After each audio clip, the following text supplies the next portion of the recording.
Price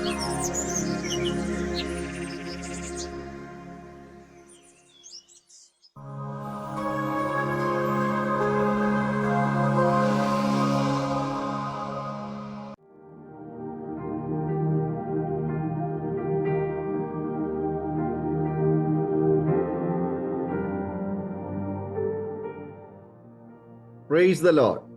aroma T വിയിലെ എല്ലാ മാന്യ ശ്രോതാക്കൾക്കും വേഗം വരുന്ന കർത്താവായ യേശുക്രിസ്തുവിന്റെ ധന്യതിരുനാമത്തിലെ വന്ദനത്തെയും സ്വാഗതത്തെയും അറിയിക്കുന്നു. വീണ്ടും നിങ്ങളോട് ഒരുമിച്ച് ഇപ്രകാരം അനുഗ്രഹീതമായ ജീവിതാനുഭവവുമായി കടന്നു വരുന്നതിന് ദൈവം ഒരുക്കി തന്ന നല്ല നിമിഷങ്ങൾക്ക് ദൈവത്തിന് നന്ദി പറയുന്നു. അരോമ ടി വിയിലെ പ്രേക്ഷകരോടൊപ്പം കർത്താവ് നടത്തിയ അനുഭവങ്ങൾ പങ്കുവയ്ക്കുന്നതിന് നമ്മുടെ ക്ഷണം സ്വീകരിച്ച് നമ്മോടൊപ്പം ഇന്ന് ജോയിൻ ചെയ്തിരിക്കുന്ന കർത്താവിൻ ദാസൻ ജീസൻ പി കെ ആണ്. കർത്താവിൻ ദാസനെ തികഞ്ഞ സ്നേഹത്തോടും ആദരവോടും കൂടി ഞങ്ങൾ അരോമ ടി വിയിലെ പ്രേക്ഷകരോടൊപ്പം ജീവിതാനുഭവങ്ങൾ പങ്കുവയ്ക്കുന്നതിന് സ്വാഗതം ചെയ്തുകൊള്ളുന്നു. കർത്താവിൻ ദാസൻ, എന്തൊക്കെയുണ്ട് വിശേഷങ്ങൾ? ക്ഷേമമായിരിക്കുന്നോ? പക്ഷേ സന്തോഷമായിട്ടിരിക്കുന്നു ദൈവത്തിന്റെ കൃപയാൽ. അരോമ ടി വിയിലൂടെ എന്നെ ശ്രദ്ധിക്കുന്ന എല്ലാ മാന്യ ശ്രോതാക്കൾക്കും യേശുക്രിസ്തുവിന്റെ നാമത്തിലുള്ള സ്നേഹവന്ദനങ്ങളെ പ്രാരംഭമായി അറിയിക്കട്ടെ. എന്നെ ഈ ചാനലിലേക്ക് ഇന്റർവ്യൂവിനെ ക്ഷണിച്ച പാസ്റ്റർ ഡാനിയൽ ജോണിനോടുള്ള വ്യക്തിപരമായ നന്ദിയും സ്നേഹവും ഈ അവസരത്തിൽ അറിയിക്കുന്നു. ഇത് ഒരു വിലപ്പെട്ട അവസരമായി ഞാൻ കാണുന്നു. ദൈവത്തിന്റെ പരിശുദ്ധ നാമം ഈ സമയങ്ങളിൽ മഹത്വപ്പെടുവാനിടയാകട്ടെ. എൻ്റെ പേര് ജീസൻ എന്നാണ്. എൻ്റെ സ്വദേശം എറണാകുളം ജില്ലയിൽ തിരുവാങ്കുളം എന്ന ദേശത്താണ്. ഞാൻ ജനിച്ചു വളർത്തപ്പെട്ടത് അവിടെയാണ്. ഇപ്പോൾ ഞാൻ കർത്താവിന്റെ മഹത്വമുള്ള വേലയിലാണ്. 4 വർഷമായി ഞാൻ കർത്താവിന്റെ വേല ചെയ്യുന്നു. എനിക്ക് അപ്പയും അമ്മയും ഭാര്യയും 2 കുഞ്ഞുങ്ങളുമുണ്ട്. എനിക്കൊരു സഹോദരി കുടുംബമുണ്ട്. അവർ UK-യിലായിരിക്കുന്നു. ഞങ്ങൾ അപ്പയും അമ്മയും ഭാര്യയും കുഞ്ഞുങ്ങളുമായി തിരുവാങ്കുളത്ത് പാർത്ത് വെട്ടിക്കൽ സഭയിൽ, വെട്ടിക്കൽ പ്രൊം സെന്ററിൽ, വെട്ടിക്കൽ IPC സഭയിൽ അവിടെയുള്ള ദേവദാസനോട് ചേർന്ന്, സഭയോട് ചേർന്ന് കർത്താവിന്റെ വേലയിലായിരിക്കുന്നു. കർത്താവിൻ ദാസൻ ജീസനെ പരിചയപ്പെടുത്തിയാൽ വളരെ നന്ദി. കർത്താവ് അനുഗ്രഹിക്കട്ടെ. ആകട്ടെ, എന്താണ് അരോമ ടി വിയിലെ പ്രേക്ഷകരോടൊപ്പം ഇന്ന് പങ്കുവയ്ക്കാൻ ആഗ്രഹിക്കുന്നത്? തുടർന്ന് കർത്താവിൻ ദാസന് സംസാരിക്കാവുന്നതാണ്. അതുപോലെ ബാല്യകാലത്തിലെ നല്ല ഓർമ്മകള്, വിദ്യാഭ്യാസ കാലത്തെക്കുറിച്ചും ദൈവം നടത്തിയതായ ഓരോ അനുഭവങ്ങളും പറയുവാനുള്ള അവസരമാണ്. തുടർന്ന് സംസാരിക്കാം. Hallelujah, praise the Lord. ഇന്ന് പകൽക്കാലം എൻ്റെ ജീവിതാനുഭവങ്ങൾക്ക് വേണ്ടി എനിക്ക് ലഭിച്ച ഈ നല്ല അവസരത്തിനായി ഞാൻ ദൈവത്തെ സ്തുതിക്കുന്നു. എൻ്റെ ജീവിതത്തിൽ ഉടനീളം ഞാൻ പറയുന്ന അനുഭവങ്ങളിൽ എന്നെ കഴിഞ്ഞ നാളുകളിൽ നടത്തിയ ദൈവത്തിന്റെ അത്ഭുത കരത്തെ നിങ്ങൾക്ക് കാണുവാൻ സാധിക്കും. ഞാൻ പറയുന്ന ഓരോ വാക്കുകളും നിങ്ങൾ വളരെ പ്രാർത്ഥനയോടെ ശ്രദ്ധിച്ചാൽ ഇന്ന് പകൽ ഇത് നിങ്ങളോടുള്ള ദൈവശബ്ദമാണ്. ഞാൻ ഇപ്പോൾ കർത്താവിന്റെ മഹത്വമുള്ള വേലയിലാണ്. എന്നാൽ ഞാൻ പുറകിലേക്ക് തിരിഞ്ഞു നോക്കുമ്പോൾ സങ്കീർത്തനക്കാരൻ പറഞ്ഞു, യഹോവയുടെ പ്രവൃത്തികളെ ആർ വർണ്ണിക്കും. മറ്റൊരു ഭാഗത്ത് സങ്കീർത്തനക്കാരൻ പറയുകയാണ്, ഞാൻ യഹോവയുടെ പ്രവൃത്തികൾ വർണ്ണിക്കും. അപ്പോൾ ഇന്ന് പകൽ എൻ്റെ ജീവിതത്തിൽ ഞാൻ എടുക്കുന്ന ഈ സമയം മുഴുവൻ ദൈവം ചെയ്ത പ്രവൃത്തികളെ വർണ്ണിക്കാനുള്ള സമയമാണ്. എൻ്റെ ബാല്യം മുതൽ ഈ നിമിഷം വരെയും ദൈവം എന്നെ നടത്തിയ വിധങ്ങളെക്കുറിച്ച് പറയാനാണ് ഞാൻ സമയം വേർതിരിക്കുന്നത്. എന്നാൽ ഇന്ന് പകൽ ഞാൻ നിങ്ങളുമായി പങ്കുവയ്ക്കുന്ന ഈ സാക്ഷ്യ വചനങ്ങളിൽ നിന്ന് ദൈവം നിങ്ങൾക്ക് തരാൻ ദൈവം എനിക്ക് നൽകിയ ഒരു ശബ്ദമുണ്ട്. അത് ഈ സാക്ഷ്യങ്ങളിൽ ഉടനീളം നിങ്ങൾക്ക് പ്രകടമായി വെളിപ്പെട്ടു വരുന്ന ശബ്ദമാണ്. നമ്മുടെ ദൈവം അസാധ്യങ്ങളെ സാധ്യമാക്കുന്ന ദൈവമാണ്. നമ്മുടെ ജീവിതത്തിലെ അസാധ്യതകളെ നോക്കി ഇന്ന് പകൽ നിങ്ങൾ ഈ സാക്ഷ്യത്തിന്റെ ഒടുവിൽ വിളിച്ചു പറയും, നമ്മുടെ ദൈവം അസാധ്യങ്ങളെ സാധ്യമാക്കുന്ന ദൈവമാണ്. ഒത്തിരി അനുഭവങ്ങൾ എൻ്റെ ബാല്യം മുതൽ ഈ നിമിഷം വരെ എനിക്ക് ഓർത്തെടുക്കാനുണ്ട്, പറയാനുണ്ട്. എന്നാൽ ആ അനുഭവങ്ങളിലേക്ക് കടക്കുന്നതിന് മുൻപ് അസാധ്യങ്ങളെ സാധ്യമാക്കുന്ന ദൈവത്തെക്കുറിച്ച് പാട്ടിന്റെ ചില വരികളിലൂടെ നിങ്ങൾക്ക് ഈ പാട്ട് അറിയുമെങ്കിൽ എന്നോടൊപ്പം ചേർന്ന് പാടി ഒന്ന് ദൈവത്തിന് മഹത്വം കൊടുക്കാം. ഹല്ലേലൂയ. അസാധ്യമൊന്നും നിന്നിൽ ഞാൻ കാണുന്നില്ലേ, അധികാരത്തിൽ നിന്നെ പോലാരുമില്ലേ. അസാധ്യമൊന്നും നിന്നിൽ ഞാൻ കാണുന്നില്ലേ, അധികാരത്തിൽ നിന്നെ പോലാരുമില്ലേ. എൻ ജീവിതം മാറും ഒരു വാക്കു നീ പറഞ്ഞാൽ, എൻ നിലവുകളും മാറും ഒരു വാക്കു നീ പറഞ്ഞാൽ, എൻ ജീവിതം മാറും ഒരു വാക്കു നീ പറഞ്ഞാൽ, എൻ നിലവുകളും മാറും ഒരു വാക്കു നീ പറഞ്ഞാൽ. നീ പറഞ്ഞാൽ ദീനം മാറും, നീ പറഞ്ഞാൽ മരണം മാറും. നീ പറഞ്ഞാൽ ദീനം മാറും, നീ പറഞ്ഞാൽ മരണം മാറും. യേശുവേ നീ പറഞ്ഞാൽ മാറാത്തതെന്തുള്ളൂ? യേശുവേ നീ പറഞ്ഞാൽ മാറാത്തതെന്തുള്ളൂ? ഒരു വാക്കുമതി, എനിക്കതു മതിയേ. ഒരു വാക്കുമതി, എനിക്കതു മതിയേ. ഒരു വാക്കുമതി, എനിക്കതു മതിയേ. ഒരു വാക്കുമതി, എനിക്കതു മതിയേ. ഹല്ലേലൂയ. ഇന്ന് പകൽ എത്ര പേർ വിശ്വസിക്കുന്നു ഒരു വാക്ക് മതിയെന്ന്? അതേ പ്രിയപ്പെട്ടവരെ, ഒരു ശബ്ദത്തിന് നമ്മുടെ ജീവിതത്തിൽ അത്ഭുതങ്ങൾ സൃഷ്ടിക്കുവാൻ കഴിയും. ശബ്ദ കോലാഹലങ്ങളുടെ ഇടയിൽ ഇന്ന് പകൽ നാം ആയിരിക്കുമ്പോൾ നിങ്ങൾ കേട്ടുകൊണ്ടിരിക്കുന്ന ശബ്ദം അത് ദൈവത്തിന്റെ ശബ്ദമാണെങ്കിൽ, ദൈവശബ്ദത്തിന് നിങ്ങളുടെ ജീവിതത്തിൽ മാറ്റങ്ങളെ സൃഷ്ടിക്കുവാൻ കഴിയും. എൻ്റെ ജീവിതത്തിന്റെ അനുഭവങ്ങളെ ഞാൻ ഒരു 3 പാർട്ടായി തിരിക്കുകയാണ്. അതിലൊന്നാമത്തെ അനുഭവത്തിലേക്ക് ഞാൻ കടക്കുന്നതിന് മുൻപ് ഞാനൊരു തിരുവചനം നിങ്ങളെ വായിച്ചു കേൾപ്പിക്കാം. ഈ ശബ്ദമാണ് എൻ്റെ ജീവിതത്തിൽ ഒന്നാമതായി ഒരു ദൈവപ്രവൃത്തിയെ വിളിച്ചു വരുത്തിയത്. സങ്കീർത്തനങ്ങൾ 34:18 തിരുവചനം. ഹൃദയം നുറുങ്ങിയവർക്ക് യഹോവ സമീപസ്ഥൻ, മനസ്സ് തകർന്നവരെ അവൻ രക്ഷിക്കുന്നു. ഹൃദയം നുറുങ്ങിയവർക്ക് യഹോവ സമീപസ്ഥൻ, മനസ്സ് തകർന്നവരെ അവൻ രക്ഷിക്കുന്നു. ഈ വചനം എൻ്റെ ജീവിതത്തിൽ ഒരു അനുഭവം തന്നത് എൻ്റെ 18ാമത്തെ വയസ്സിലാണ്. ഞാൻ പ്രൊഫഷണലി BSc നേഴ്സാണ്. ഞാൻ തൃശ്ശൂരിലെ മദർ ഹോസ്പിറ്റലിലാണ് എൻ്റെ നഴ്സിംഗ് ഗ്രാജുവേഷൻ കഴിഞ്ഞത്. ഞാൻ അവിടെ പഠിക്കാൻ വന്ന പ്രാരംഭ സമയങ്ങളിൽ അവിടെ ഒരു 3 മാസത്തിന് ശേഷം നടന്ന ഒരു ഇൻട്രൊഡക്ഷൻ ഡേ, 250-ലധികം ആളുകൾ കൂടി വന്നിരുന്ന ഒരു സദസ്സിൽ എന്നെ മുൻപിൽ അവർ വിളിച്ചിട്ട് എന്നെ ഇൻട്രൊഡ്യൂസ് ചെയ്യാൻ പറഞ്ഞൊരു ദിവസം എൻ്റെ ജീവിതത്തിലുണ്ടായി. ഞാൻ അവരുടെ മുമ്പിൽ വന്നു നിന്ന് മൈക്കെടുത്ത് പിടിച്ച് എന്നെ ഇൻട്രൊഡ്യൂസ് ചെയ്യാൻ തുടങ്ങി. എൻ്റെ പേര് ജീസൻ എന്നാണ്. എന്നാൽ ഞാൻ പറഞ്ഞു തുടങ്ങാൻ ശ്രമിച്ചിട്ടും എൻ്റെ പേര് പറയാൻ ഞാൻ ആഗ്രഹിച്ചിട്ടും എനിക്ക് പറയാൻ കഴിയാതെ വണ്ണം എൻ്റെ ശരീരത്തിൽ ഒരു ബലഹീനത ഉണ്ടായിരുന്നു. അത് ചെറുപ്പം മുതൽ എന്നെ ഭാരപ്പെടുത്തിയ, എന്നെ തളർത്തിയ ഒരു വിഷയമാണ്. ഞാൻ ചെറുപ്പം മുതൽ വിക്കനായിരുന്നു. എൻ്റെ പേര് പോലും സ്ഫുടമായി പറയാൻ കഴിയാതെ തപ്പിത്തടഞ്ഞ് പറഞ്ഞ ഒരു ബാല്യകാലം. ആളുകളെ ഫേസ് ചെയ്യാൻ വളരെയധികം ഭാരപ്പെട്ട ഒരു ബാല്യകാലം. അങ്ങനെ ഞാൻ വിക്കി വന്നു നിന്നത് എൻ്റെ കോളേജിലാണ്. 250 പേരടങ്ങുന്ന ഒരു ഗ്രൂപ്പിന്റെ നടുവിൽ വന്നു നിന്ന് മൈക്കെടുത്ത് പിടിച്ച് ഞാൻ എൻ്റെ പേര് പറയാൻ ശ്രമിച്ചു. എനിക്ക് എന്ത് ചെയ്തിട്ട് പേര് പറയാൻ പറ്റണില്ല. കാരണം ഞാൻ ബലഹീനനാണ്. എൻ്റെ നാവിന് ശക്തിയില്ല. എനിക്ക് ആളുകളെ ഫേസ് ചെയ്യാൻ പ്രയാസമാണ്. ബാല്യം മുതൽ ഞാൻ നേരിട്ടൊരു വലിയ പ്രശ്നം. അത് വലിയ പ്രശ്നമാണ്. ഓരോരുത്തരും ഓരോ പ്രശ്നങ്ങളിലൂടെ കടന്നു പോകുമ്പോൾ അത് അവരെ ബാധിക്കുന്ന പ്രശ്നങ്ങളാണ്. അത് കടന്നു പോകുന്നവർക്ക് അതിൻ്റെ ആഴങ്ങൾ മനസ്സിലാകും.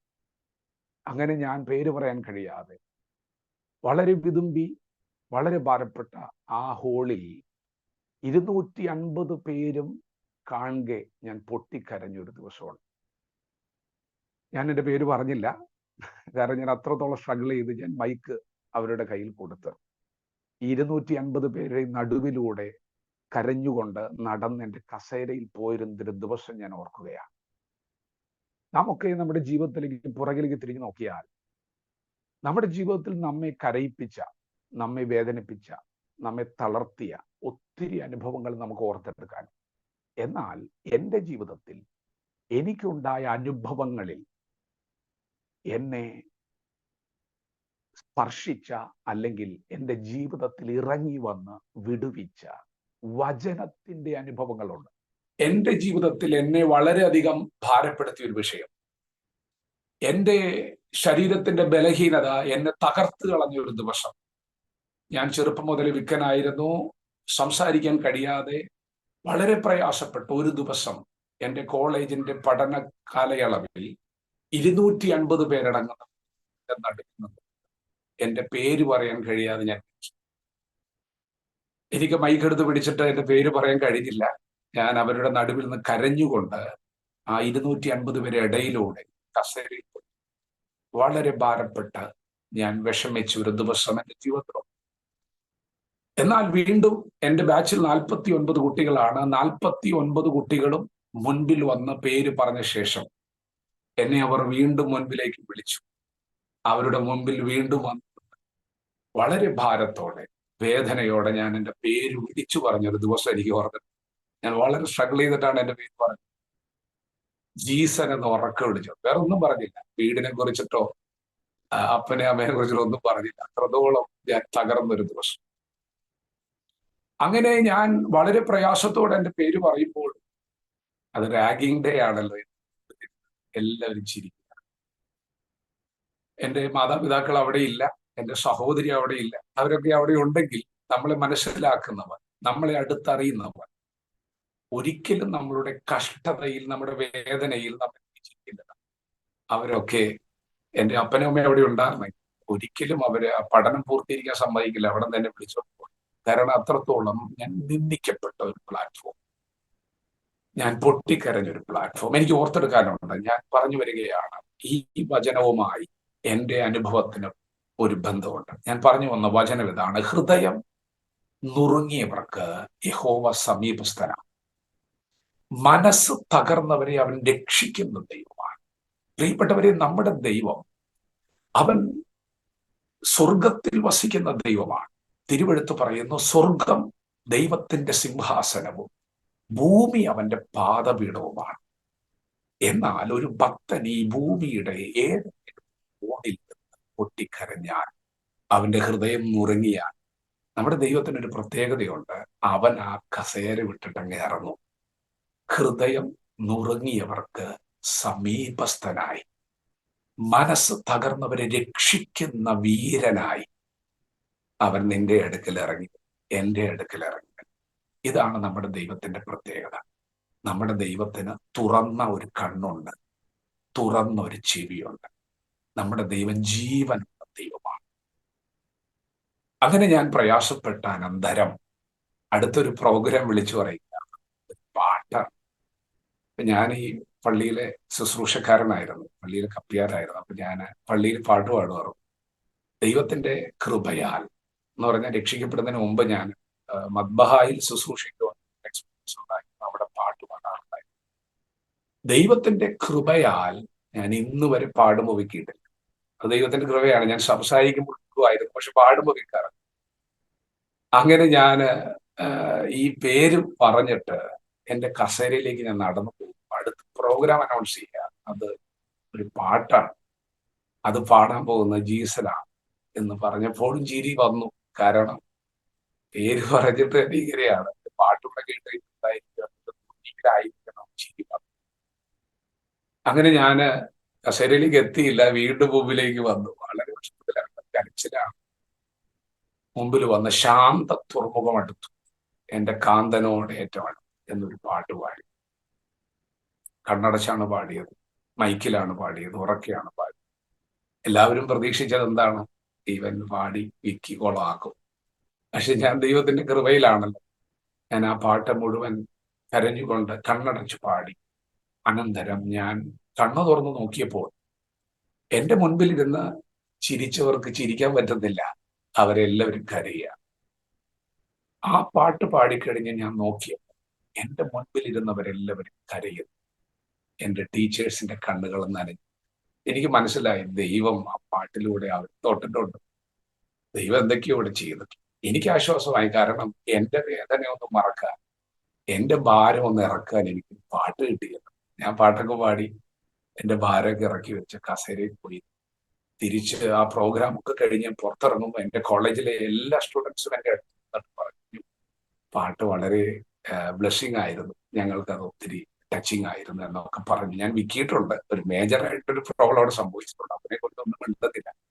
എല്ലാവരും പാട്ടിനെ കുറിച്ച് പറഞ്ഞു, ഞങ്ങളെ പാട്ട് തൊട്ടു, ആ പാട്ട് വളരെ ബ്ലഷിംഗ് ആയിരുന്നു എന്നൊക്കെ പറഞ്ഞ ഒരു സമയം ഞാൻ ഓർക്കും.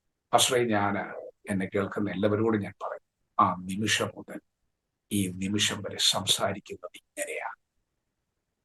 ആ നിമിഷം മുതൽ ഈ നിമിഷം വരെ ഞാൻ സ്ഫുടമായിട്ടാണ് സംസാരിക്കുന്നത്. എന്താണ് സംഭവിച്ചത് എന്ന് ഞാൻ പഠിച്ചപ്പോൾ ഒന്നാമത്തെ വചനം ഇത് തന്നെയാണ്: ഹൃദയം നുറുങ്ങിയവർക്ക് യഹോവ സമീപസ്ഥനാണ്, മനസ്സ് തകർന്നവരെ അവൻ രക്ഷിക്കുന്ന ദൈവമാണ്. എന്ന് പറഞ്ഞാൽ എന്റെ മാതാപിതാക്കൾ അവിടെ ഉണ്ടായിരുന്നെങ്കിൽ അവർക്ക് എന്ത് ചെയ്യാൻ പറ്റും? എന്റെ അപ്പയ്ക്ക് എന്നെ അടുത്ത് വന്നിരുന്ന് എന്റെ ഒന്ന് കെട്ടിപ്പിടിക്കാൻ പറ്റും, സാരില്ലെന്ന് പറയാതെ. അമ്മച്ചിക്ക് എന്റെ കണ്ണുനീരൊക്കെ എന്നെ തുടയ്ക്കാൻ പറ്റും.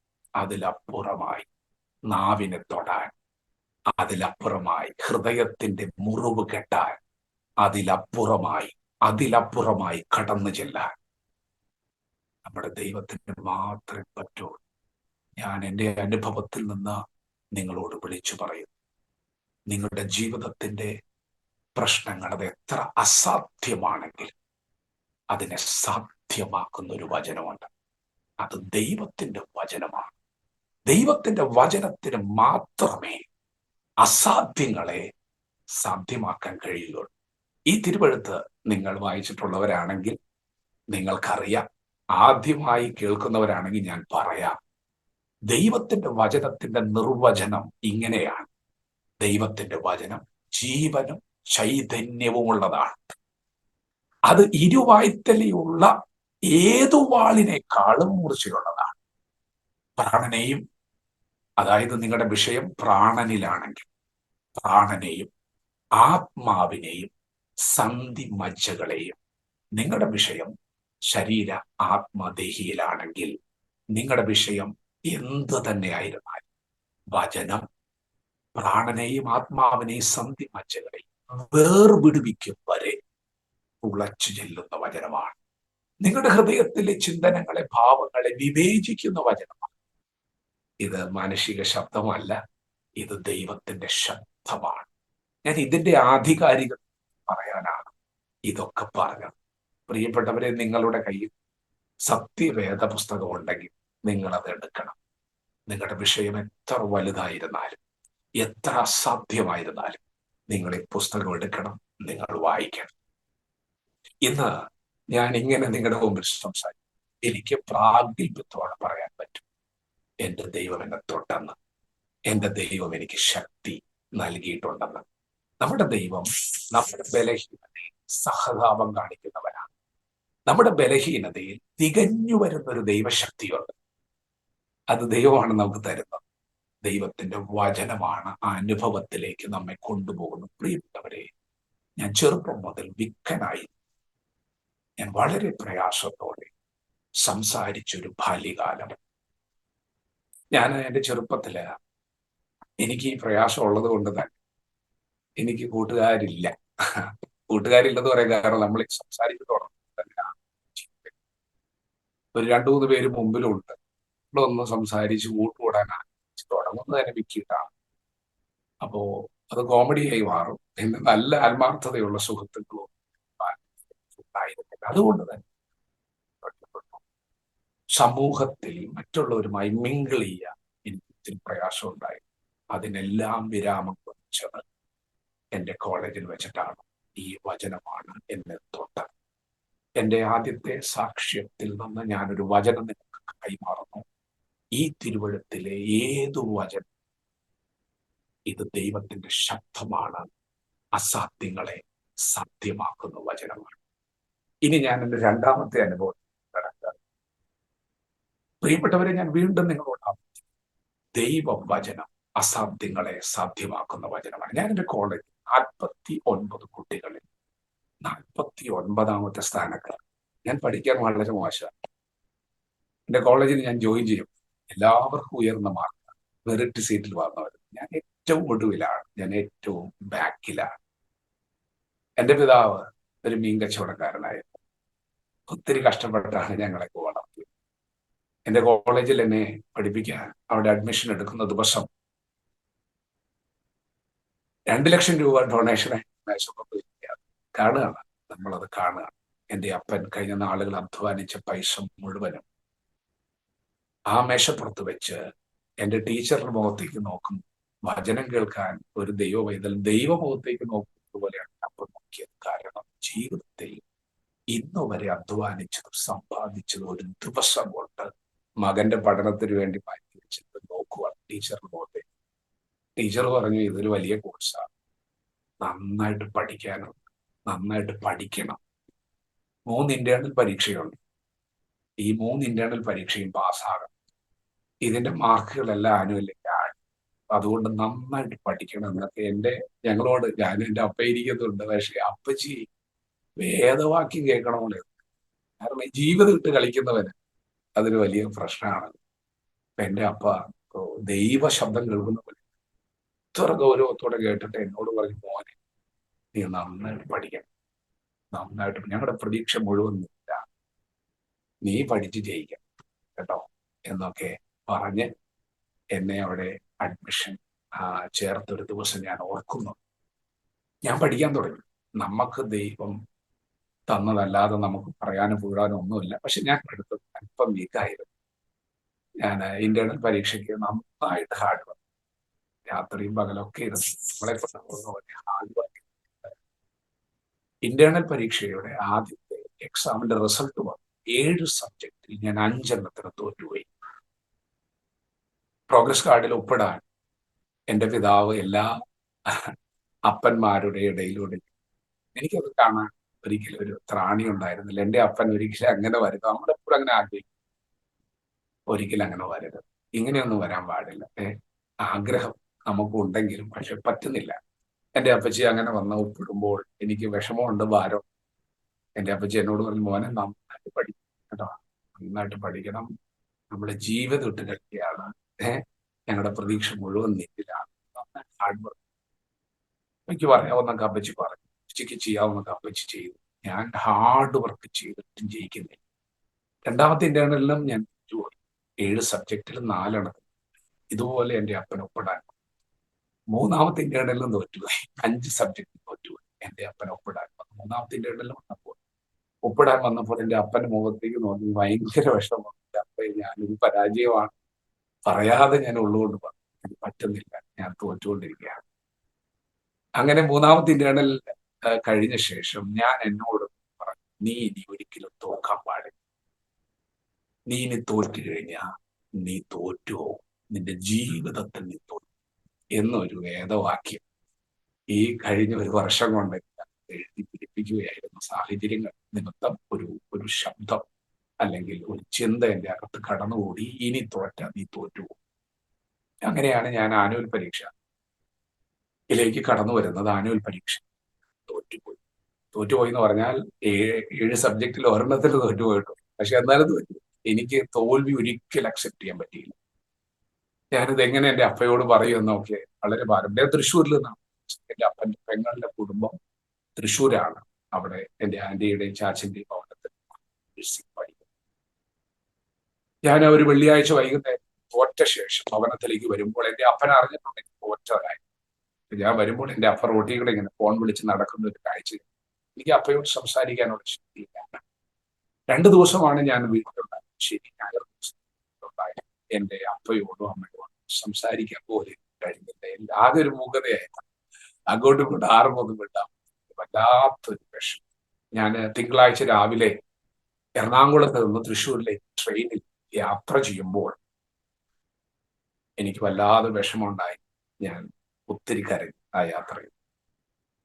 എപ്പോഴും എൻ്റെ അകത്തൊരു ശബ്ദം വന്നു, നീ തോറ്റവനാണ്, നീ തോറ്റവനാണ്, നിനക്ക് ഒരിക്കലും ഇനി ജയിക്കാൻ പറ്റില്ല, നിന്റെ അപ്പന്റെ മുഖത്ത് ഇനി നിനക്ക് സന്തോഷം കാണാൻ പറ്റില്ല, നിന്റെ അപ്പനെ നിനക്ക് ഒരിക്കലും ഇനി സന്തോഷിപ്പിക്കാൻ പറ്റില്ല. ഇങ്ങനെയുള്ള നിരാശയും പരാജയത്തിന്റെ വാക്കുകളൊക്കെ എൻ്റെ അകത്ത് വന്ന് നിറയാൻ തുടങ്ങിയത് ആ യാത്രയിലാണ്.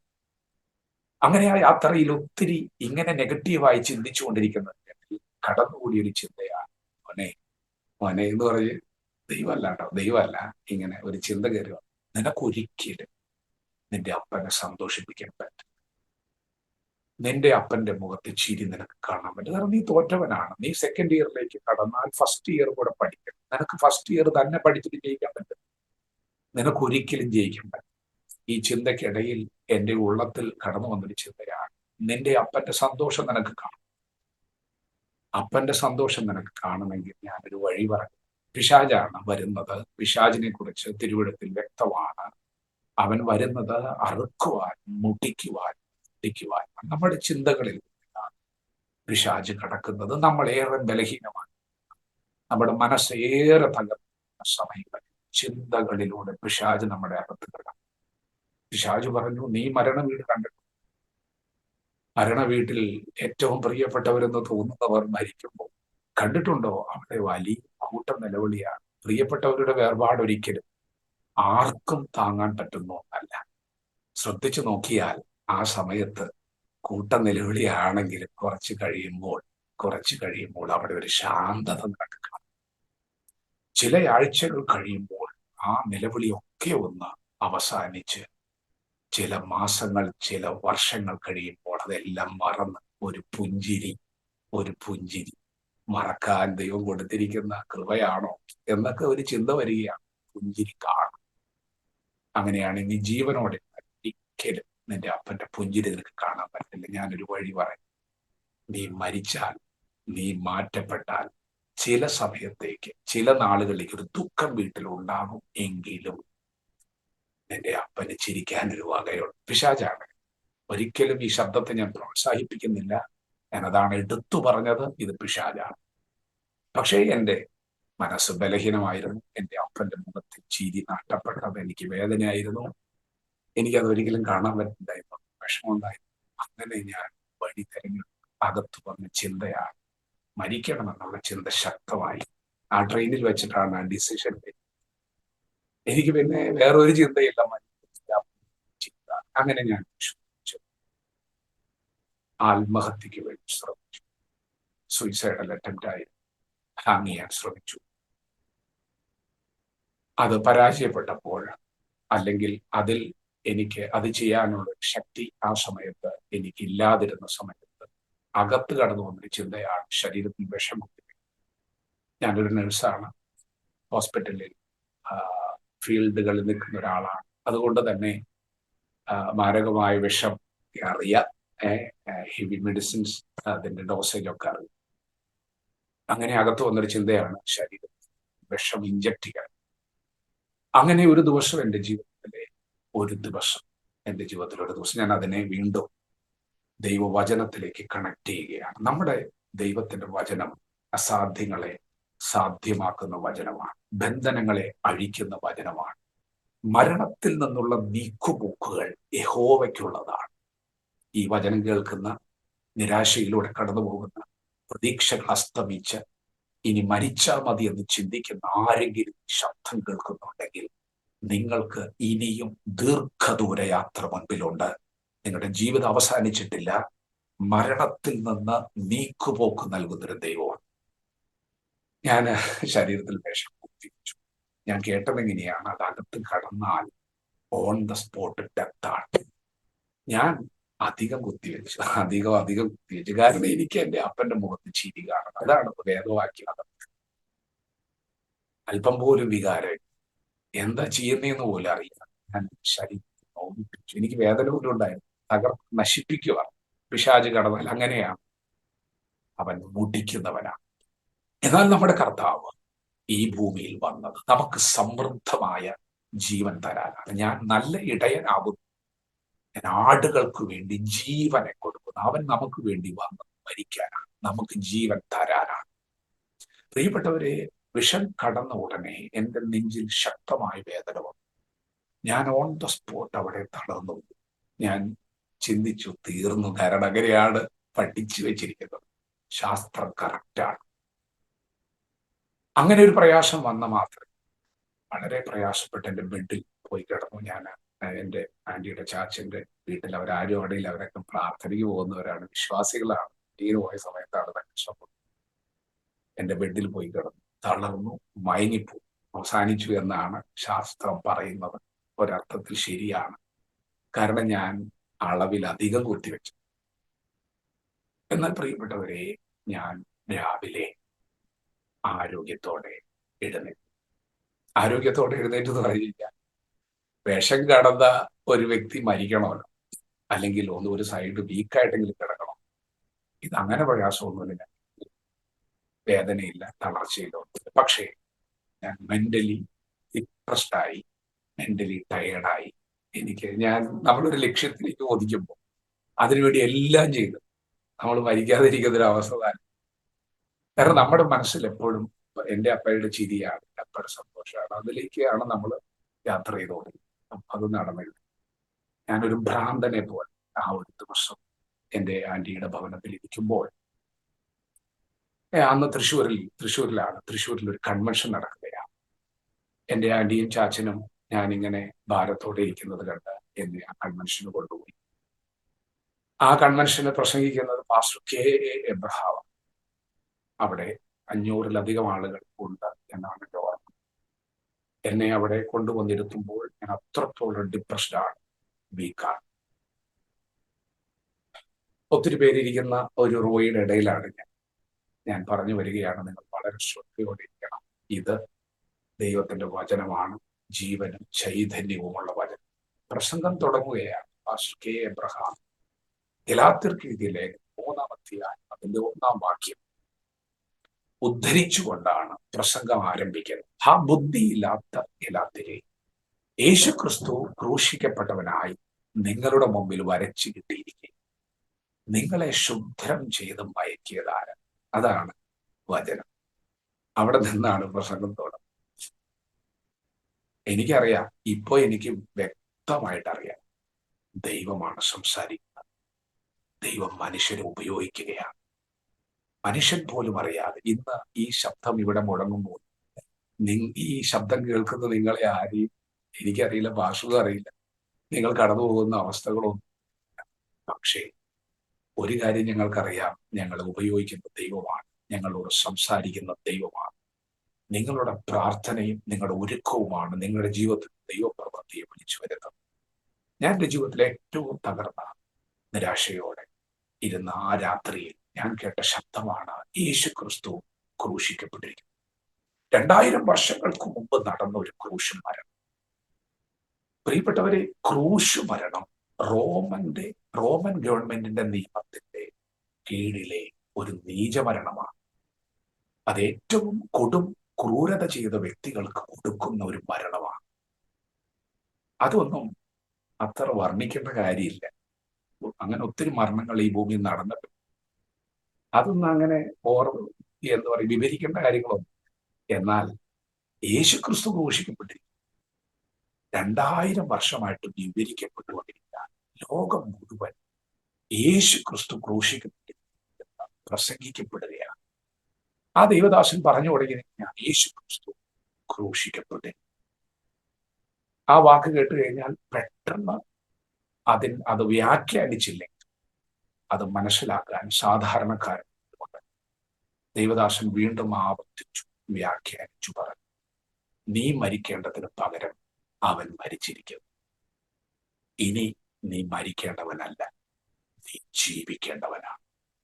ഞാൻ പെട്ടെന്ന് തല ഉയർത്തി നോക്കി. കാരണം ശരീരത്തിൽ വിഷം കുത്തിവെച്ച് മരിക്കാനുള്ളത് മുഴുവൻ ചെയ്തിട്ടും മരിക്കാതെ എന്തുകൊണ്ടെന്നൊരു ചോദ്യത്തോടെ നിരാശയോടെ ഇരിക്കുന്ന എന്നോട് പറയുകയാണ്, നീ മരിക്കേണ്ടതിന് പകരം അവൻ മരിച്ചിരിക്കുകയാണ്. ഇനി നീ മരിക്കേണ്ടവനല്ല, ദൈവമായിരിക്കില്ല, കാരണം അവൻ മരിച്ചു, നീ ഇനി ജീവിക്കേണ്ടവനാണ്. പ്രസംഗം 1 മണിക്കൂറിലധികം ഉണ്ടായി. ഞാൻ പിന്നെ തല ഉയർത്തിയാണ് ഇരുന്നത്. 1 മണിക്കൂർ എനിക്ക് മറക്കാൻ കഴിയുന്നു. ആ വചനങ്ങൾ എനിക്ക് മറക്കാൻ കഴിയുന്നു. പ്രിയപ്പെട്ടവരെ, എന്താണ് എന്നിൽ സംഭവിച്ചത് ചോദിച്ചാൽ, ഞാൻ വളരെ റിസീവ് ചെയ്യുന്ന ഒരു ഓരോ വാക്കുകളും ഞാൻ റിസീവ് ചെയ്യുകയായിരുന്നു. അത്രത്തോളം ഞാൻ ശ്രദ്ധയോടെയാണ്. കാരണം പ്രാരംഭത്തിൽ തന്നെ ആ ദൈവശബ്ദം വ്യക്തമായി. ആ മീറ്റിംഗ് കഴിഞ്ഞ ഉടനെ ആ കസേരയിൽ നിന്ന് പൂർണ്ണ സൗഖ്യത്തോടെയാണ്.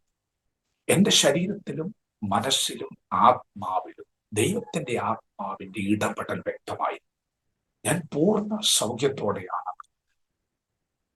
ഞാൻ അന്ന് വീട്ടിലേക്ക് മടങ്ങുമ്പോൾ എനിക്ക് ഇന്ന് ധ്യാനിക്കാൻ പറ്റുന്നുണ്ട്, ഇതെന്താണ്, എന്താ സംഭവിച്ചത് എന്നൊന്നും അന്ന് ധ്യാനിക്കാൻ ഒരു കഴിവായിട്ടില്ല, ഒരു കൃപയായിട്ടില്ല. ഇന്ന് ഞാൻ ചിന്തിക്കുന്നു, ശരിക്കും മനസ്സിലാക്കും. അന്ന് ഞാൻ വീട്ടിൽ ചെന്നിട്ട് ഞാൻ വേഗം ബൈബിൾ എന്നെ ജീവിപ്പിച്ച വചനങ്ങളെ ഞാൻ ധ്യാനിക്കാൻ, എനിക്ക് വീണ്ടും പ്രതീക്ഷ നൽകിയ, എന്നെ ഡൈവേർട്ട് ചെയ്ത, എന്നെ ആശ്വസിപ്പിച്ച ഈ വചനങ്ങളൊക്കെ ഞാൻ ധ്യാനിക്കാൻ തുടങ്ങി. ഞാനൊരു പള്ളിയിലെ ശുശ്രൂഷകനായിരുന്നു. എൻ്റെ ബാല്യകാലത്തിൽ എൻ്റെ പിതാവ് എൻ്റെ വീടിന്റെ അടുത്തുള്ള ഒരു യാക്കോബായ പള്ളിയിൽ എന്നെ ശുശ്രൂഷയാക്കി. ഞാൻ വളരെ ചെറുപ്പത്തിൽ തന്നെ പള്ളിയിലെ ശുശ്രൂഷയിലായിരുന്നു. എൻ്റെ വളരെ ബാല്യത്തിൽ തന്നെ ഞാൻ കപ്പിയാർ എന്ന് പറയുന്ന ഒരു പൊസിഷനുണ്ട്, ചില ഉത്തരവാദിത്തങ്ങളൊക്കെ ഉണ്ട്. ആ ഒരു പൊസിഷനിലേക്ക് വരും. അങ്ങനെ ഇരിക്കുന്ന സമയത്ത് എൻ്റെ അപ്പൻ്റെ സഹോദരിമാർ വിശ്വാസത്തിലാണ്. എനിക്കൊരു ആന്റി ഉണ്ട്, മോളി ആന്റി എന്നാണ് പേര്. ആ ആന്റി എപ്പോഴും എന്നോട് ചെറുപ്പത്തിൽ എന്നോട് പറയുമായിരുന്നു, മോനെ നീ ബൈബിൾ വായിക്കണം, നീ ഈ തിരുവചനം വായിക്കണം. അങ്ങനെ ഒരു ഉപദേശം എനിക്ക് എപ്പോഴും തരുമായിരുന്നു. അതുകൊണ്ട് തന്നെ ഞാൻ ആദ്യമൊക്കെ കേൾക്കുമ്പോൾ ഇഷ്ടക്കേടുണ്ട്. എപ്പോഴും നമ്മൾ ഈ ദൈവീയ കാര്യങ്ങൾ പറയുമ്പോൾ ഈ ദൈവത്തെക്കുറിച്ച് അറിയാതിരിക്കുന്ന ഒരു കാര്യം, എപ്പോഴും നമുക്ക് ഈ ഉപദേശം ഇഷ്ടപ്പെടാതിരുന്നൊരു സമയം എനിക്കുണ്ടായി. ഇപ്പൊ എനിക്ക് കൂടുതലും ഈ വചനം കേൾക്കാൻ ഇഷ്ടമാണ്, പറയാൻ. ഞാൻ ആ സമയങ്ങളിൽ ആന്റി ഇങ്ങനെ പറയുമ്പോൾ അധിക പ്രയാസം ഉണ്ടായിരുന്നെങ്കിലും പിന്നീട് അങ്ങനെയാണ് ഞാൻ അവിടെ വെച്ചിട്ടാണ് എൻ്റെ ജീവിതത്തിൽ ഈ വചനം വെളിപ്പെട്ട് കിട്ടുന്നത്, ഈ വചനം എൻ്റെ കണ്ണുകളെ തുറക്കുന്നത്. ഞാൻ അതിലേക്ക് വരാം. എന്നാൽ ആ സമയത്ത് ദൈവം എനിക്ക് വെളിപ്പെടുത്തിയ വചനപ്രകാശനങ്ങൾ എല്ലാം അന്ന് രാത്രിയിൽ എൻ്റെ ഉള്ളത്തിലേക്ക് കയറി വന്നു. ഞാൻ ആ ആഴ്ചയിൽ എന്ന് പറഞ്ഞാൽ അന്ന് രാത്രി കഴിഞ്ഞ് അടുത്ത ദിവസം തന്നെ എൻ്റെ ആന്റി സ്നാനപ്പെടണം. കാരണം ഞാൻ വളരെ വ്യക്തമായിരുന്നു തീരുമാനം. എൻ്റെ ജീവിതത്തിൽ എനിക്ക് ഒരൊറ്റ ലക്ഷ്യമേ ഉണ്ടായിരുന്നുള്ളൂ, എൻ്റെ അപ്പയുടെ മുഖത്ത് ചെയ്യുക. അതിനുവേണ്ടിയാണ് ഞാൻ ഇതൊക്കെ ചെയ്യുന്നത്. ഇപ്പൊ കർത്താവ് പറയുകയാണ്, നീ മരിക്കേണ്ടവനല്ല, പകരം അവൻ മരിച്ചിരിക്കുന്നത് കൊണ്ട് നീ ജീവിക്കേണ്ടവനാണ്. അപ്പൊ ഞാൻ ചിന്തിക്കാറുണ്ട്, ഞാൻ ഇപ്പോഴും ചിന്തിക്കാറുണ്ട്, ദൈവമേ, എൻ്റെ ജീവിതത്തിൽ ഞാൻ ഏറ്റവും തകർന്ന ഒരു രാത്രി, ഞാൻ ഏറ്റവും നിരാശയിലൂടെ വേദനയിലൂടെ കടന്നുപോയൊരു രാത്രി എന്നെ മനസ്സിലാക്കും എന്ന് നമ്മളൊക്കെ പറയാറില്ലേ, മനസ്സിലാക്കും, എന്നെ അറിയുന്നവരുണ്ട്, പ്രിയപ്പെട്ടവരുണ്ട്, ഇത് നമ്മൾ പറയുന്നു. അപ്പനമ്മ അതൊക്കെ ക്ലോസ്ഡ് സർക്കിളാണ്. എന്തുകൊണ്ട് അവർക്ക് കാണാൻ കഴിഞ്ഞില്ല? എന്തുകൊണ്ട് അവരത് അറിഞ്ഞില്ല? അവരെ എറണാകുളത്താണ്, ഞങ്ങൾ തൃശ്ശൂരാണല്ലോ. അടുത്ത മുറിയിലാണെങ്കിൽ പോലും എല്ലാറ്റിനും ഒരു പരിമിതിയുണ്ട്. നമ്മളെ മനസ്സിലാക്കും എന്ന് നമ്മൾ ചിന്തിക്കുന്നവരെല്ലാം മനുഷ്യരാണ്, അവർ ലിമിറ്റഡ് ആണ്. എന്റെ മാതാപിതാക്കൾക്ക് ഒന്നും അറിയില്ല, അവരൊന്നും കാണുന്നില്ല. എന്നാൽ ഞാൻ എൻ്റെ ദൈവത്തോട് പറഞ്ഞു, എൻ്റെ ദൈവം എന്നെ മനസ്സിലാക്കോ എന്ന് ഞാൻ ചിന്തിച്ചവർ, അല്ലെങ്കിൽ എന്നെ അറിയാം എന്ന് ഞാൻ ചിന്തിച്ചവരൊക്കെയും എന്നെ അറിയാതിരുന്നപ്പോഴും ഞാൻ നിന്റെ കണ്ണിന് മുമ്പിൽ പറഞ്ഞു എന്ന് ഞാൻ പറഞ്ഞ സമയങ്ങളായിരുന്നു. പ്രിയപ്പെട്ടവരെ, ഞാൻ വീണ്ടും ദൈവത്തിന്റെ വചനത്തിലേക്ക് വരികയാണ്. എൻ്റെ ജീവിതത്തിൽ അസാധ്യമെന്ന് ഞാൻ ചിന്തിച്ചൊരു വിഷയം, ഇനി ഒരിക്കലും എനിക്കൊരു ജീവിതമില്ല എന്ന് ഞാൻ തീരുമാനിച്ച സമയം, മരണം ഉറപ്പാക്കിയ സമയം, ഞാൻ ഇനി ഒരിക്കലും ജീവിക്കില്ല, എനിക്ക് മരിച്ച മതി എന്ന് പറഞ്ഞു മരിക്കാൻ വേണ്ടി എല്ലാം ചെയ്ത സമയം, അത് ഉറപ്പാക്കിയ സമയം എനിക്ക് ഓർത്തെടുക്കാനുണ്ട്. എന്നാൽ ഞാൻ ജീവിക്കണമെന്ന് ദൈവം തീരുമാനിച്ചിരുന്നു. ദൈവത്തിന്റെ വചനം എനിക്ക് വേണ്ടി പുറപ്പെട്ടു. നമ്മുടെ ദൈവത്തിന്റെ വചനം അസാധ്യങ്ങളെ സാധ്യമാക്കുന്ന വചനമാണ്. എന്താണ് സംഭവിച്ചതെന്നറിയാമോ? അവിടെ ഒരു വചനം പുറപ്പെട്ടു. ഇന്നും നിങ്ങൾ കേട്ടുകൊണ്ടിരിക്കുന്നത് വചനം. ഞാൻ ഇതിന്റെ ഇടയ്ക്കൊക്കെ വചനങ്ങൾ പറയുന്നത് ദൈവത്തിന്റെ വചനമാണ്. മരണത്തിൽ നിന്നുള്ള നീക്കുപോക്കുകൾ യഹോവയ്ക്കുള്ള, യേശു ക്രിസ്തു ക്രൂശിക്കപ്പെട്ടിരിക്കുന്നത്, ഇങ്ങനെയുള്ള വചനങ്ങളൊക്കെയാണ്. ദൈവത്തിന്റെ വചനം ഇരുവായ്ത്തലുള്ള ഏതു വാളിനേക്കാളും മൂർച്ചയുള്ളതാണ്, പ്രാണനെയും ആത്മാവിനെയും സന്ധിമച്ചകളെയും വേർവിടുവിക്കും വരെ എന്നെ പൂർണ്ണ സൗഖ്യത്തോടെ ആരോഗ്യത്തോടെ ഭവനത്തിലേക്ക് മടക്കി വരുത്തിയത് വചനമാണ്. പ്രിയപ്പെട്ടവരെ, ഞാൻ നിങ്ങളോട് പറയാം, നിങ്ങളുടെ വിഷയം എത്ര അസാധ്യമാണെങ്കിലും നിങ്ങൾ ഈ തിരുവഴുത്തിലേക്ക് തിരിയണം. ഇത് ദൈവത്തിന്റെ ശബ്ദമാണ്. ഞാൻ 2 ദിവസം കഴിഞ്ഞ് അന്ന് രാത്രി പറഞ്ഞു, അച്ഛൻ എനിക്ക് സ്നാനപ്പെടണം, ഇന്ന് രാത്രി തന്നെ സ്നാനപ്പെടും. അതിലൊരു കോംപ്രമൈസ് ഇല്ല. അച്ഛൻ പറഞ്ഞു രാത്രി ഒന്നും നടക്കില്ല, 2 ദിവസം കഴിഞ്ഞിട്ട് പകലും സെറ്റ് ചെയ്യാം, ഞായറാഴ്ചയ്ക്കാണ്. എല്ലാത്തിനും ഒരു ക്രമീകരണം ഉണ്ടല്ലോ. പക്ഷേ എനിക്ക് ഭയങ്കര ധൃതി, ഭയങ്കര ആവേശം. ഞങ്ങളൊരു കടുത്ത പാരമ്പര്യത്തിൽ നിന്നാണ് യാക്കോബായ പശ്ചാത്തലത്തിൽ വളർത്തുന്നത്. അങ്ങനെ ഇരിക്കുന്ന സാഹചര്യത്തില് പെട്ടെന്ന് പെന്തക്കോസ്ത് വിശ്വാസത്തിലേക്കൊക്കെ വരിക എന്ന് പറഞ്ഞാൽ മാനുഷികമായി ആ പാരമ്പര്യത്തിന്റെ ആ ഒരു ഇതൊക്കെ എടുത്ത് പഠിച്ചാൽ പെട്ടെന്ന് മാനുഷികമായ നില ചിന്തിച്ചാൽ അസാധ്യമാണ്. ശക്തി വേണം. എന്നാൽ എന്നെ എൻ്റെ ദൈവം സ്പർശിച്ച സമയം, ആ രാത്രി എനിക്ക് ദൈവം ഒരു പുതിയ ജീവിതം നൽകിയതാണ്, എനിക്കൊരു ലക്ഷ്യം നൽകിയതാണ്. ഞാൻ ദൈവത്തോട്, ദൈവമേ, ഇനി എനിക്കൊരു ജീവിതം ഉണ്ട്, ഞാൻ നിനക്ക് വേണ്ടി മാത്രം. ഇനി എനിക്കൊരു ജീവിതം ഉണ്ടെങ്കിൽ അത് വചനത്തിന് വേണ്ടിയാണ്. എന്നെ ഈ വചനം ജീവിപ്പിച്ചിട്ടുണ്ട്, ഞാൻ ഈ വചനത്തിന് വേണ്ടി ചുവടുകൾ എന്ന് പറഞ്ഞ സമയങ്ങളായിരുന്നു. എൻ്റെ അപ്പയോട് പറയാതെയാണ് ഞാൻ കാരണം എൻ്റെ അപ്പ എന്നെ അത്രമാത്രം സ്നേഹം കൊണ്ട് പൊതിഞ്ഞ ഒരപ്പൻ. അതുകൊണ്ട് തന്നെ എൻ്റെ അപ്പയോട് എനിക്ക് പറയാൻ ധൈര്യം പണ്ട് മുതലേ ഉണ്ടായിരുന്നില്ല. വചനപ്രകാശം ഉണ്ടായിരുന്നില്ല, സ്നാനത്തിൽ തീരുമാനമെടുക്കാനുള്ള പവർ എനിക്കുണ്ടായിരുന്നു. എന്നാൽ എനിക്കൊരു അനുഭവം, പേഴ്സണലായി ഒരു എൻകൗണ്ടർ ദൈവമായിട്ട് ഉണ്ടായപ്പോൾ എൻ്റെ അപ്പയേക്കാൾ അധികം ഞാൻ എൻ്റെ ദൈവത്തെ സ്നേഹിച്ചു. എൻ്റെ ദൈവത്തിന്റെ വചനത്തോടൊരു ബഹുമാനം ആ സമയങ്ങളിൽ വന്നു. കാരണം അനുഭവമാണ്. അങ്ങനെയാണ് ഞാൻ സ്നാനപ്പെടുന്നത്, രക്ഷയുടെ അനുഭവത്തിലേക്കൊക്കെ വരുന്നത്, വചനത്തെ കൂടുതൽ ബഹുമാനിക്കുന്ന സമയങ്ങളാണ്. എന്നാൽ ഞാൻ പള്ളിയിൽ ശുശ്രൂഷക്കാരനായ സമയം മൊളിയാൻറ്റി എന്നോട് പറയുമായിരുന്നു, മോനെ നീ തിരുവചനങ്ങളുമായി. നമുക്കറിയാം, ഈ വിശുദ്ധ വേദ പുസ്തകം 40 എഴുത്തുകാരാൽ 1500 വർഷങ്ങൾ കൊണ്ട് എഴുതപ്പെട്ടു.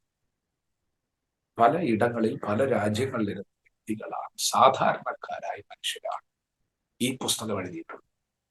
അങ്ങനെ നാം ചിന്തിച്ചാൽ ഒരു പക്ഷേ നാം പറയും ഇത് എഴുതിയത് മനുഷ്യർ അല്ലേ. അങ്ങനെയൊക്കെ നമുക്ക് ചിന്തകൾ വരാൻ, ചിന്തകൾക്ക് തടസ്സങ്ങളില്ലല്ലോ. അതിങ്ങനെ കയറി ഇറങ്ങിക്കൊണ്ട് ഇങ്ങനെ ഇരിക്കും. ഒത്തിരി ചിന്തകൾ നമ്മുടെ മനസ്സിലൂടെ ഇങ്ങനെ വന്നു. എന്നാൽ ഞാൻ എൻ്റെ ഈ പറഞ്ഞ 2 അനുഭവങ്ങളിൽ നിന്നും ഞാൻ ഈ വചനത്തെ മുൻനിർത്തി പറയുന്നു, ഇത് ദൈവത്തിന്റെ ശബ്ദമാണ്, ഇത് ദൈവവചനമാണ്. ഈ തിരുവഴുത്ത് ഈ വചനത്തിന്റെ ആധികാരികത വെളിപ്പെടുത്തുന്ന വചനങ്ങളും അതിൽ ഒന്നാമത്തെ വചനമാണ്. ഇത് മനുഷ്യരെഴുതില്ല, എന്നാൽ അവർ പരിശുദ്ധാത്മാവിന്റെ നിയോഗം പ്രാപിച്ചിട്ട് എഴുതിയതാണ്. ദൈവമാണ് അവരെ ഏൽപ്പിച്ചത്. അതെന്താണ് അങ്ങനെ പറയാൻ കാരണം? മറ്റൊരു വചനം കിടക്കുകയാണ്, ഇത് യഹോവയുടെ പുസ്തകമാണ്. യഹോവയുടെ പുസ്തകത്തിൽ നിങ്ങൾ അന്വേഷിച്ചു നോക്കൂ.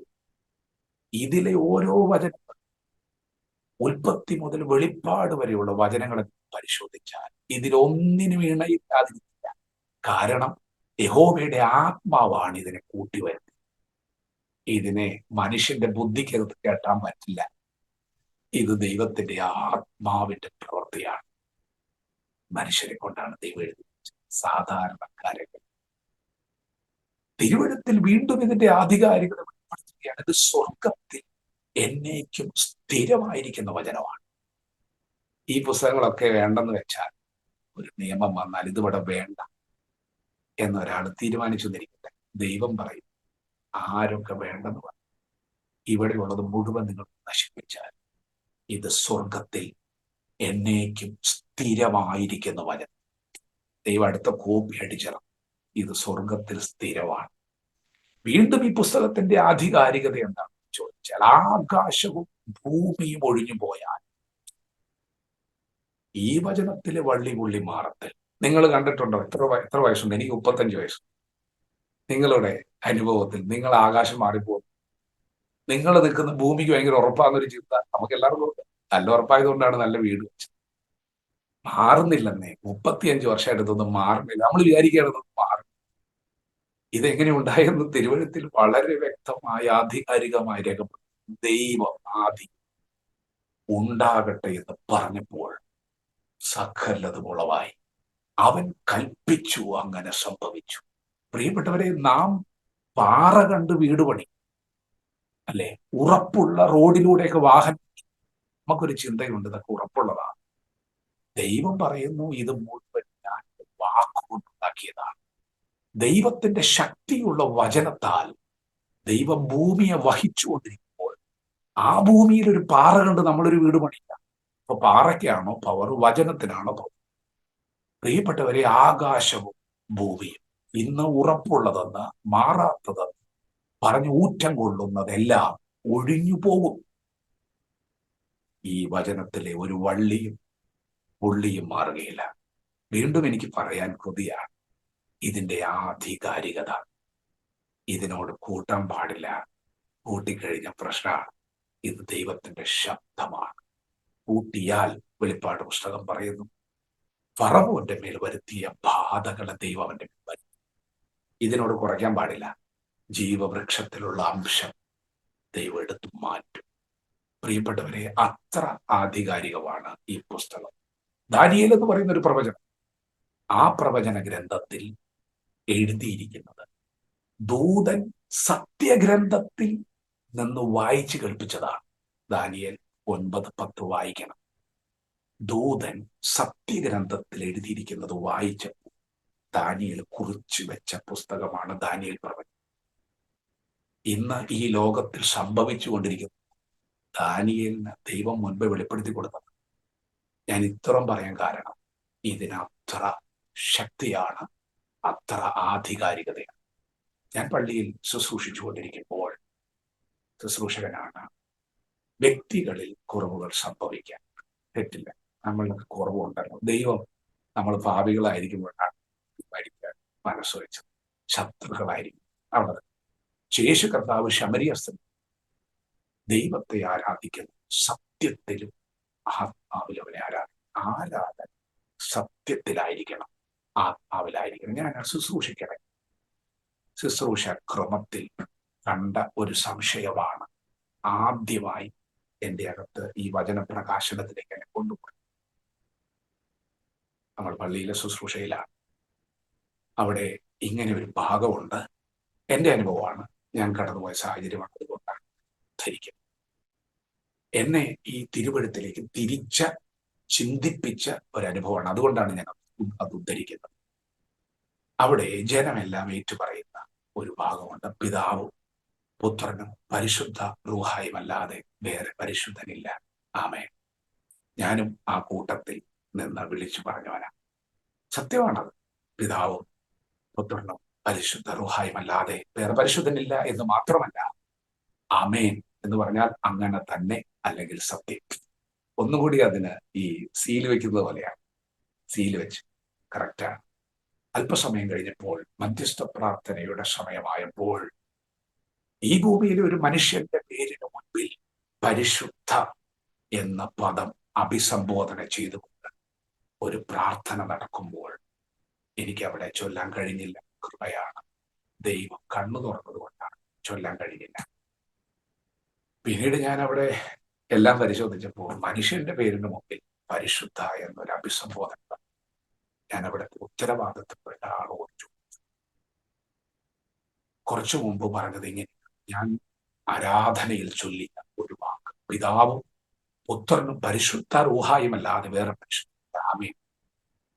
അപ്പൊ ഞാൻ എൻ്റെ നാവിൽ വീണ്ടും ഉദ്ധരിക്കുകയാണ്, പരിശുദ്ധ ഇന്ന ആളോടുള്ള പ്രാർത്ഥന. ഞാൻ ഒരൊറ്റ ചോദ്യമാണ് ചോദിച്ചത്. ആദ്യത്തെ ചോദ്യം, എൻ്റെ നാവിൽ ഞാൻ പറഞ്ഞ വാക്ക് ഞാൻ വീണ്ടും മാറ്റി പറയുമ്പോൾ ഞാൻ എന്നെ ചതിക്കുകയാണ്. എനിക്കതൊന്ന് തിരുത്തണം. എനിക്കതിൽ ഒരു ഉത്തരം ആവശ്യമാണ്. എനിക്ക് കിട്ടിയ ഉത്തരം അത് തിരുത്താൻ കഴിയില്ല എന്നാണ്. അങ്ങനെ ആ ഭാഗത്ത് ഞാൻ കണ്ണടയ്ക്കുകയും മൗനം പാലിക്കുകയും ചെയ്യും. എൻ്റെ ഒന്നാമത്തെ സംശയമാണ്. എനിക്ക് വീണ്ടും തിരുവഴുത്തിനോട് സ്നേഹം തോന്നുന്ന ആദ്യം കണ്ട വചനം ആകാശം എൻ്റെ വചനത്തിലെ വള്ളി പുള്ളി മാറത്ത്. ഞാൻ ഒരിക്കൽ അവിടെ ശുശ്രൂഷിക്കണം. ഈ പുസ്തകം താഴെ കിടക്കുന്നത് കാണണം. കാലുകൊണ്ട് അറിയാതെ ഒരു ദിവസം നമ്മൾ മാതാപിതാക്കളിൽ നിന്നൊക്കെ നമുക്ക് പകർന്നു കിട്ടുന്ന ചില നല്ല ക്വാളിറ്റീസും. ഇതിനെ കാലുകൊണ്ട് തൊട്ടപ്പോൾ പെട്ടെന്ന് കൈ നെറുകയിൽ വന്നു. കാരണം നമ്മൾ ഇതിനോടൊരു ബഹുമാനം ചെയ്യുന്നില്ല. ശുശ്രൂഷ കഴിഞ്ഞ ഒടുവിൽ ഇതിനെ വണങ്ങി മുത്തിപ്പോകുന്ന ഒരു ഭാഗമാണ്. എന്നാൽ എനിക്ക് എന്താണ് അതിന്റെ അർത്ഥം? എനിക്ക് ഇതിനോട് ബഹുമാനം. ഞാനിതിനെ ബഹുമാനം. ഞാൻ പുസ്തകം തുറന്ന് വായിച്ചപ്പോഴാണ് എനിക്ക് മനസ്സിലായി എനിക്ക് ഇതിനോട് ബഹുമാനില്ല. കാരണം ഇതിൽ എഴുതപ്പെട്ടിരിക്കുന്ന പലതും ഞാൻ ലംഘിക്കും. ദൈവത്തിനും മനുഷ്യർക്കും ഇടയിൽ മധ്യസ്ഥൻ ഒരുവൻ എന്നൊരു തിരുവചനം മുൻപിൽ കണ്ടപ്പോൾ ഞാൻ വീണ്ടും ആവർത്തിച്ചു. എന്റെ ദൈവത്തെ സത്യത്തിലും ആത്മാവിലും ആരാധിക്കണം എന്നുള്ള വചനം മുൻനിർത്തി ഞാൻ ചോദിച്ചു, മധ്യസ്ഥൻ ഒരുവനാണ്. അത് നമുക്കെല്ലാവർക്കും വേണ്ടി മറുവിലയായി കൊടുത്ത കർത്താവായ യേശു ക്രിസ്തുവാണ്. ദൈവത്തിനും മനുഷ്യനും ഇടയിൽ ഒരു മധ്യസ്ഥൻ എന്ന തിരുവചന വെളിച്ചത്തിൽ ചോദ്യങ്ങൾ ഉയർന്നു. വ്യക്തമായ ഉത്തരങ്ങളൊന്നും എനിക്ക് ലഭിച്ചില്ല. അങ്ങനെ അവിടെയും എനിക്ക് മൗനം പാലിക്കും. പിന്നെ ഒരു വചനം ഞാൻ ചോദിച്ചതാണ്. അപ്പോസ്തലനായ പത്രോസ് മർക്കോസിന്റെ മാളിക മുറിയിൽ പരിശുദ്ധാത്മാവ് നിറഞ്ഞവൻ സുവിശേഷം പങ്കുവെക്കുമ്പോൾ കേൾവിക്കാരുടെ യാഗം അവർ ചോദിച്ചു, ഞങ്ങൾ എന്ത് ചെയ്യും? നിങ്ങൾ ക്രൂശിച്ചു കൊന്ന യേശു എന്ന് പറഞ്ഞാണ് പ്രസംഗം നടക്കുന്നത്. മുഖത്ത് നോക്കി പറയുകയാണ്, ക്രൂശിച്ചു. അവർ ചോദിച്ചു, ഞങ്ങൾ എന്ത് ചെയ്യണം? പരിശുദ്ധാത്മാവ് ഇടപെടാൻ പറഞ്ഞു. പത്രോസ് വിളിച്ചു പറഞ്ഞു, പരിശുദ്ധാത്മാവിന്റെ നിറവിൽ നിങ്ങളുടെ പാപങ്ങളുടെ മോചനത്തിനു വേണ്ടി നിങ്ങൾ മാനസാന്തരപ്പെട്ട് പിതാവിന്റെയും പുത്രന്റെയും പരിശുദ്ധാത്മാവിന്റെ നാമത്തിൽ സ്നാനം. അപ്പോൾ വീണ്ടും തിരുവഴുത്തിലൂടെ കടന്നുപോയി പാപമോചനത്തിന് വേണ്ടി മാനസാന്തരം. നമ്മൾ ഈ മാനസാന്തരം എന്നൊക്കെ കേൾക്കുമ്പോൾ നമ്മൾ പെട്ടെന്ന് നമ്മളോടൊരാൾ പറയുകയാണ് മാനസാന്തരം. പെട്ടെന്ന് നമ്മുടെ ഉള്ളിൽ ഒരു ചിന്ത, ചെയ്തിട്ട് ഞാനൊരു ഭാവിയല്ല. പെട്ടെന്ന് നമ്മളൊരു സ്വയം നീതീകരണമുണ്ട്. നമ്മളെ സേഫാക്കുക, നല്ലവനാണെന്ന് നമ്മളങ്ങ് സ്ഥാപിക്കാൻ ശ്രമിക്കുക. ഞാൻ അങ്ങനെ അറിയപ്പെടുന്ന ഒരു തെറ്റിലകപ്പെട്ടു, ഞാനൊരു മോഷണത്തിൽ പിടിക്കപ്പെട്ടു, ഞാൻ വ്യഭിചാരം ചെയ്തിട്ടില്ല, ഞാനൊരു കോടതി മുറിയിൽ നിൽക്കത്തക്കവണ്ണമുള്ള ഒരു പ്രശ്നത്തിൽ ഒരു തെറ്റിലകപ്പെട്ടിട്ടില്ല, ഞാൻ തെറ്റൊന്നും ചെയ്തിട്ടില്ല എന്നൊക്കെ ഞാൻ എന്നെ ന്യായീകരിച്ചൊരു സമയം. ഞാൻ എവിടെ മാനസാന്തരപ്പെടണം? ഒരു ചോദ്യമാണ്. മോഷണം നടത്തുന്ന ഒരാളോട് പറയുകയാണ്, നീ മോഷണം നിർത്തി പറഞ്ഞാൽ അവന് കാര്യം വ്യക്തമായി, എന്റെ മോഷണം തെറ്റാണെന്ന്. നമ്മൾ ന്യായീകരണമാണ്. ഞാൻ എവിടെ തെറ്റി? ഞാൻ നല്ലവനാണ്, നീതിമാനാണ്. എന്നെ തന്നെ ന്യായീകരിച്ചുകൊണ്ടിരിക്കുമ്പോഴാണ് റോമ ലേഖനം 3-ാം അധ്യായം ദൈവം സ്വർഗത്തിൽ നിന്ന് ഭൂമിയിലേക്ക് നോക്കി ഈ ഭൂമിയിലെ കോടാനുകോടി മനുഷ്യരെ കണ്ട് സാക്ഷ്യപ്പെടുത്തിയിരിക്കുന്ന ഒരു വചനം കണ്ണിലുടക്കി. എന്താണെന്ന് ആ വചനം? നീതിമാൻ ആരുമില്ല, ഒരുത്തൻ പോലുമില്ല, എല്ലാവരും പാപം ചെയ്തു, ദൈവ തേജസ് നഷ്ടപ്പെടുത്തി. ദൈവം പറയുന്നു, നീതിമാൻ ആരുമില്ല, ഒരുത്തൻ പോലുമില്ല. കോടതി മുറിയിൽ നിൽക്കുന്ന പ്രതിയുടെ കാര്യമല്ല ദൈവം പറഞ്ഞു. ദൈവം പറഞ്ഞത് ഈ ഭൂമിയിലെ സകല മനുഷ്യരും പാപികളാണ്, ഇവിടെ നീതിമാന്മാരാരുമില്ല. അങ്ങനെ ദൈവം സാക്ഷ്യപ്പെടുത്തിയിട്ട് ദൈവം പറഞ്ഞു, ഇപ്പോൾ ദൈവത്തിന്റെ നീതി വെളിപ്പെട്ടിരിക്കുന്നു. അനീതി കൊണ്ട് നിറഞ്ഞിരിക്കുന്ന ഭൂമിയിൽ ദൈവം തന്റെ നീതി സ്ഥാപിക്കുവാൻ തന്റെ ഏകജാതനായ മകനെ കാൽവറിയിൽ തകർത്ത് കളഞ്ഞു. അവനെ പരസ്യമായി നിർത്തി ദൈവം ലോകത്തോട് വിളിച്ചു പറയുക, ഞാൻ നിങ്ങളെ സ്നേഹിക്കുന്നു. ദൈവത്തിന് നമ്മളോട് സ്നേഹമാണ്. അത് ദൈവം എങ്ങനെയാണെന്നോ പറഞ്ഞത്? ദൈവം സ്നേഹം വെളിപ്പെടുത്തി പ്രവൃത്തി കൊണ്ട് കാണിച്ചിട്ടാണ് ഐ ലവ് യു എന്ന് പറയുന്നത്. ദൈവം ലോകത്തോട് പറഞ്ഞു, അപ്പോൾ ഞാൻ പാപിയാണല്ലേ, എനിക്ക് മാനസാന്തരം വേണമല്ലേ, ഞാൻ നീതിമാൻ ആരുമില്ലല്ലേ. പിന്നെയും ഒരു തിരുവചനം, വചനങ്ങൾ നൽകിയ പ്രകാശനങ്ങളിൽ ഒന്ന് ദാവീദ് 51-ാം സങ്കീർത്തനം, പാപത്തിൽ എന്റെ അമ്മ എന്നെ ഗർഭം ധരിച്ചു. അപ്പോ അമ്മയുടെ ഗർഭധാരണം പാപാവസ്ഥയാണ്. കുഞ്ഞ് ജനിച്ചത് പാപത്തിൽ പിടിച്ച് ഇറങ്ങി വരുന്ന ഒരു അനുഭവത്തിലാണ്. പാപത്തിൽ എൻ്റെ അമ്മ എന്നെ ഗർഭം.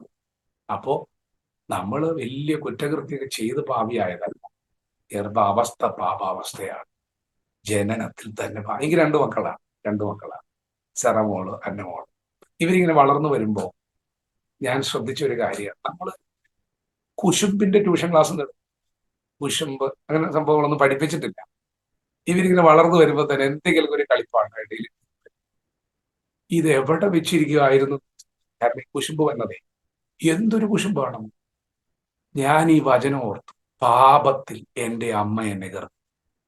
പ്രിയപ്പെട്ടവരെ, നമ്മൾ ബൈ ബർത്ത് ഇറ്റ് സെൽഫ് പാപികളാണ്. ആദം ദൈവത്തോട് അനുസരണക്കേട് കാണിച്ചു. ആദമിൽ സകല മനുഷ്യരും പാപികളായി തീർന്നു.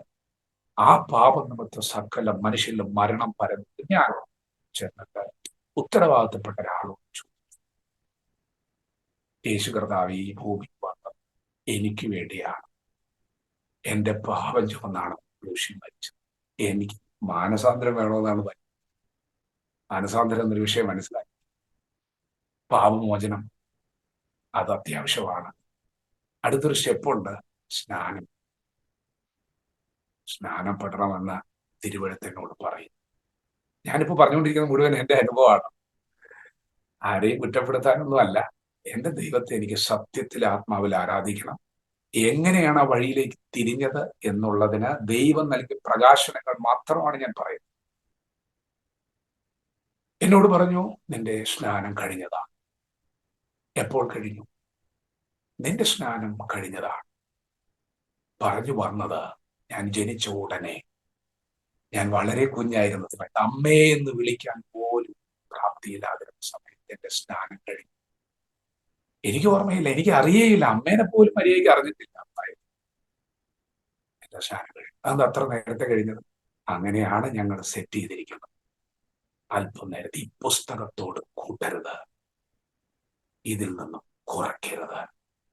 യേശു കർത്താവ് നമുക്ക് കാണിച്ചെന്ന മാതൃക എന്താണ്?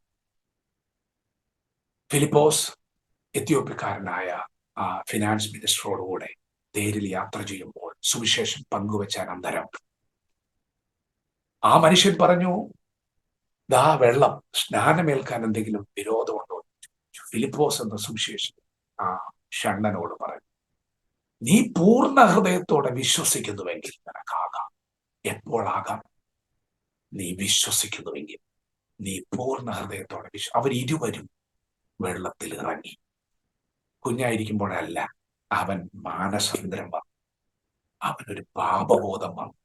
അവൻ യേശു ക്രിസ്തുവിൽ വിശ്വസിച്ചിട്ടാണ് സ്നാനപ്പെട്ടത്. വെള്ളത്തിൽ ഇറങ്ങി എന്ന് പറഞ്ഞാൽ വെള്ളത്തിൽ ഇറങ്ങിയെന്ന് തന്നെ ഇറങ്ങി, ഇരുവരും വെള്ളത്തിൽ നിന്ന് കയറി. ഈ ബൈബിൾ നമുക്ക് നൽകുന്നൊരു മാതൃകയാണ്. ഇതിനെ നമുക്ക് വളച്ചൊടിക്കാൻ പാടില്ല. ദൈവത്തിന്റെ വചനമല്ലേ, വ്യൂറല്ലേ. അപ്പൊ എന്റെ സ്നാനം എനിക്ക് വേണ്ടേ, എനിക്ക് സ്നാനപ്പെടണ്ടേ? എന്റെ സ്നാനം കഴിഞ്ഞു എന്ന് പറഞ്ഞിട്ടും കാര്യമില്ല. മാനസാന്തരം വന്നിരിക്കുന്ന സമയമാണ്. സ്നാനത്തിന് വേണ്ടി എനിക്ക് വചനം ആഹ്വാനം തരുന്ന സമയം. ഇതിന് നല്ലൊരു മാതൃക നിരത്തിവെച്ച തെളിവുകൾ, ആശയങ്ങൾ ഒന്നും ഇതിനോട് ഒത്തു വന്നില്ല.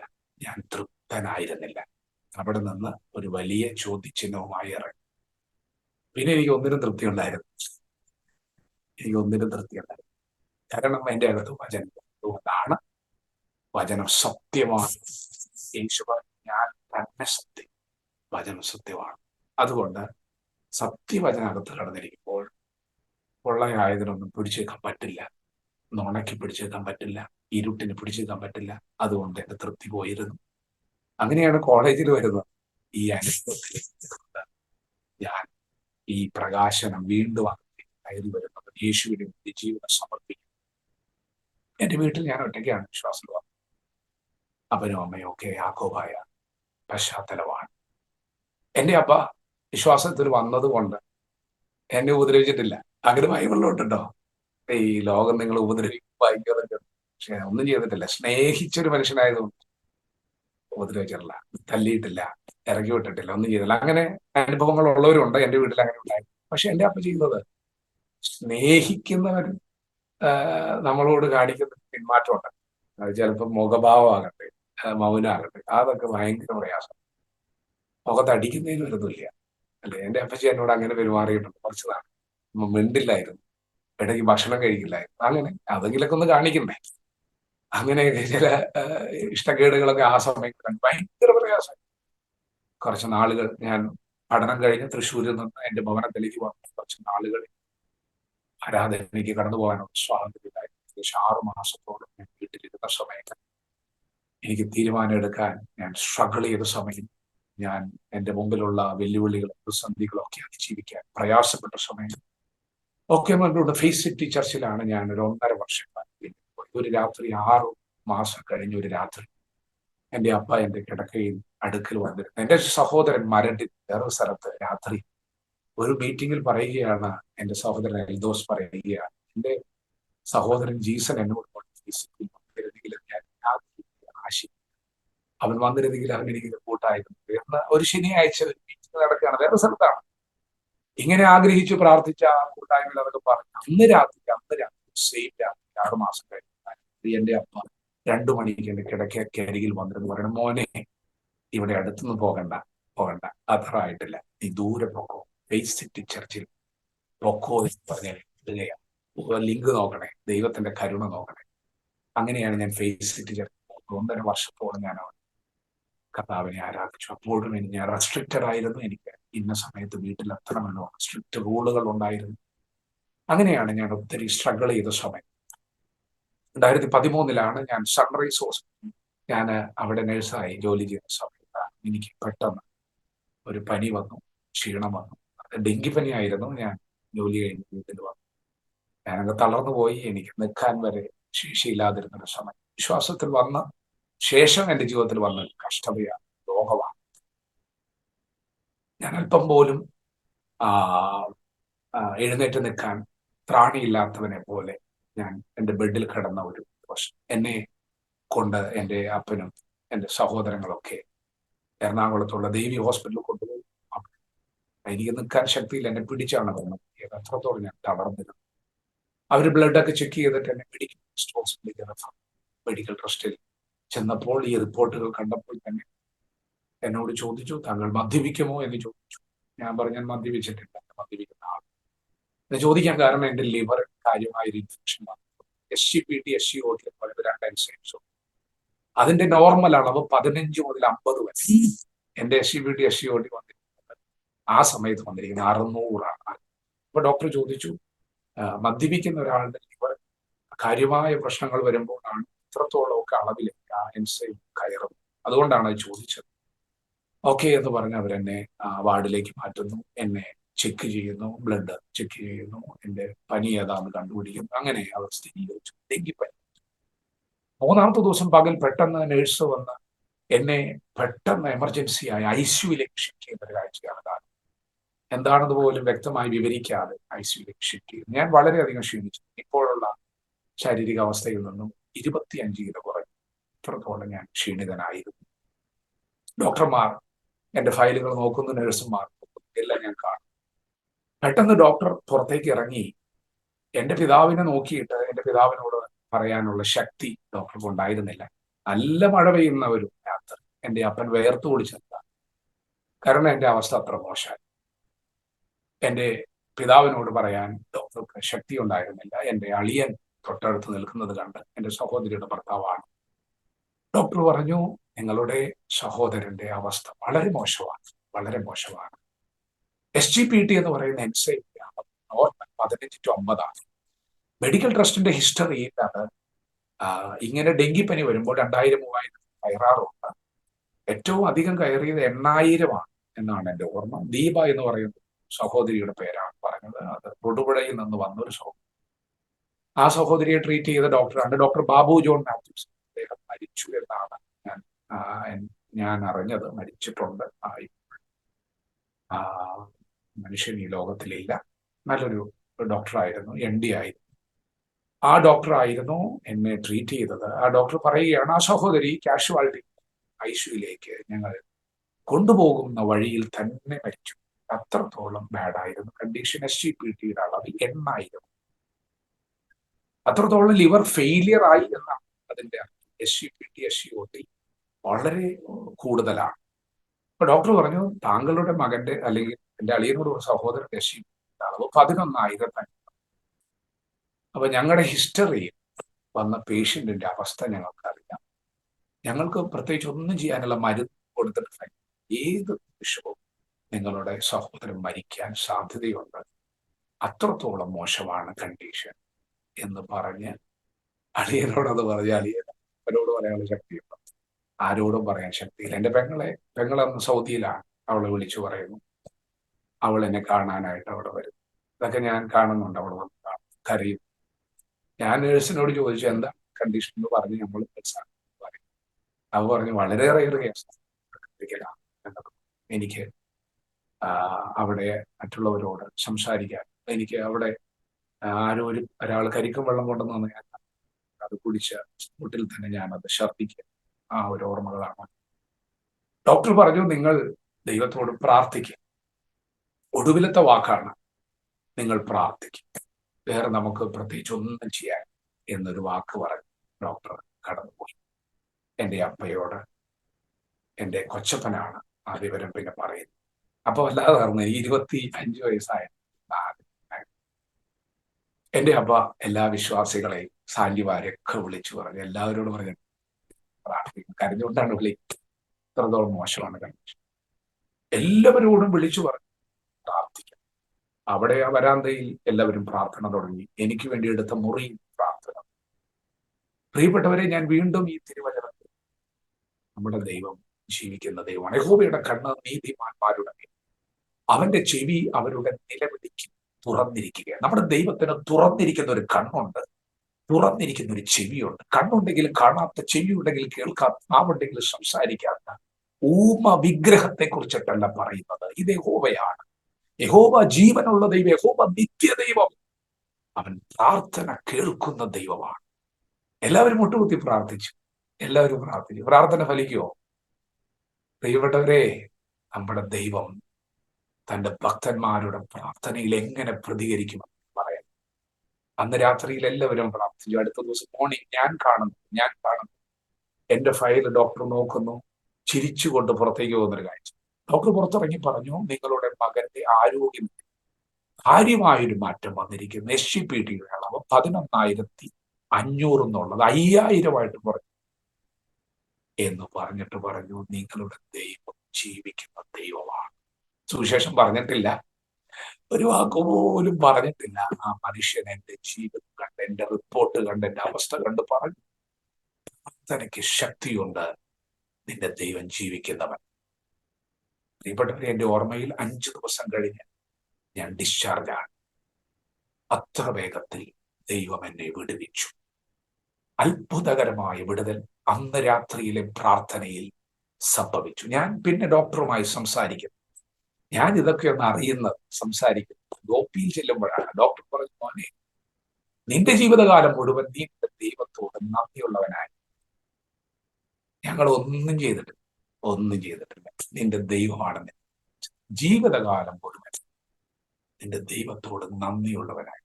ഈ വചനം കേൾക്കുന്ന, ഈ സാക്ഷ്യം കേൾക്കുന്ന ഏവരോടും ഈ അനുഭവത്തിൽ നിന്ന് ഞാൻ സാക്ഷീകരിക്കുകയാണ്. നമ്മുടെ ദൈവം അസാധ്യങ്ങളെ സാധ്യമാക്കുന്നവനാണ്. ഇനി ഒരിക്കലും അവനില്ല, അവൻ തീർന്നു. ഇതൊക്കെ വെറുതെ പറയുന്നതല്ല കേട്ടോ, അനുഭവത്തിൽ, സ്വന്തം അനുഭവത്തിൽ പറയും. ഇനി അവനില്ല. 24 വയസ്സാണ്, അവന്റെ ലിവർ ഫെയിലിയറാണ്, ക്രൂഷ്യൽ മൊമെന്റ് ആണ്, പ്രതീക്ഷയ്ക്ക് വകയില്ല എന്ന് വൈദ്യശാസ്ത്രം വിധി എഴുതിയ ഒരു ദിവസം എന്റെ ജീവിതത്തിലുണ്ട്. Acute liver injury, acute liver failure, dengue fever, thrombocytopenia, coagulopathy, ഇതൊക്കെ മെഡിക്കൽ കണ്ടീഷൻ വളരെ ബാഡായിരുന്നു. പ്രിയപ്പെട്ടവരെ, പ്രാർത്ഥന കേൾക്കുന്ന ദൈവം ഇന്ന് ജീവിക്കുന്നു. ഇത് അപ്പോസ്തലന്മാരുടെ കാലഘട്ടത്തിൽ സംഭവിച്ച കാര്യമാണ്. 21-ാം നൂറ്റാണ്ടിൽ ദൈവം ചെയ്ത പ്രവൃത്തിയെ കുറിച്ചിട്ടാണ് ഞാൻ സംസാരിക്കുന്നത്. അവൻ അസാധ്യങ്ങളെ സാധ്യമാക്കുന്ന ദൈവമാണ്. അതെന്റെ രണ്ടാമത്തെ അനുഭവമാണ്. മൂന്നാമത്തെ അനുഭവം ഞാൻ സൺറൈസ് ഹോസ്പിറ്റലിൽ ജോലി ചെയ്യുന്ന സമയത്താണ് കൂടുതലായി ഈ വചനത്തിന്റെ മഹത്വം അറിഞ്ഞത്. ഞാൻ വിക്കുമാറിയ ശേഷം എനിക്ക് യേശുവിനെ ഇഷ്ടമാണ്. ഞാൻ നിത്യജീവമൊഴികൾ എന്ന പേരിൽ ഒരു സന്ദേശം ഈ കോവിഡ് സമയത്ത് ആരംഭിച്ചതാണ്. നമ്മുടെ ആഗ്രഹമാണ്, കൊതിയാണ്, യേശുവിന്റെ വചനങ്ങൾ. 5 അപ്പാണ് കയ്യിലുള്ളൂ. ബൈബിൾ കോളേജിലൊക്കെ പഠിച്ചുകൊണ്ടിരിക്കണേ ഉള്ളൂ. അടുത്ത വർഷം കംപ്ലീറ്റ് ആവും. എങ്കിലും കിട്ടിയത് കൊടുക്കണം.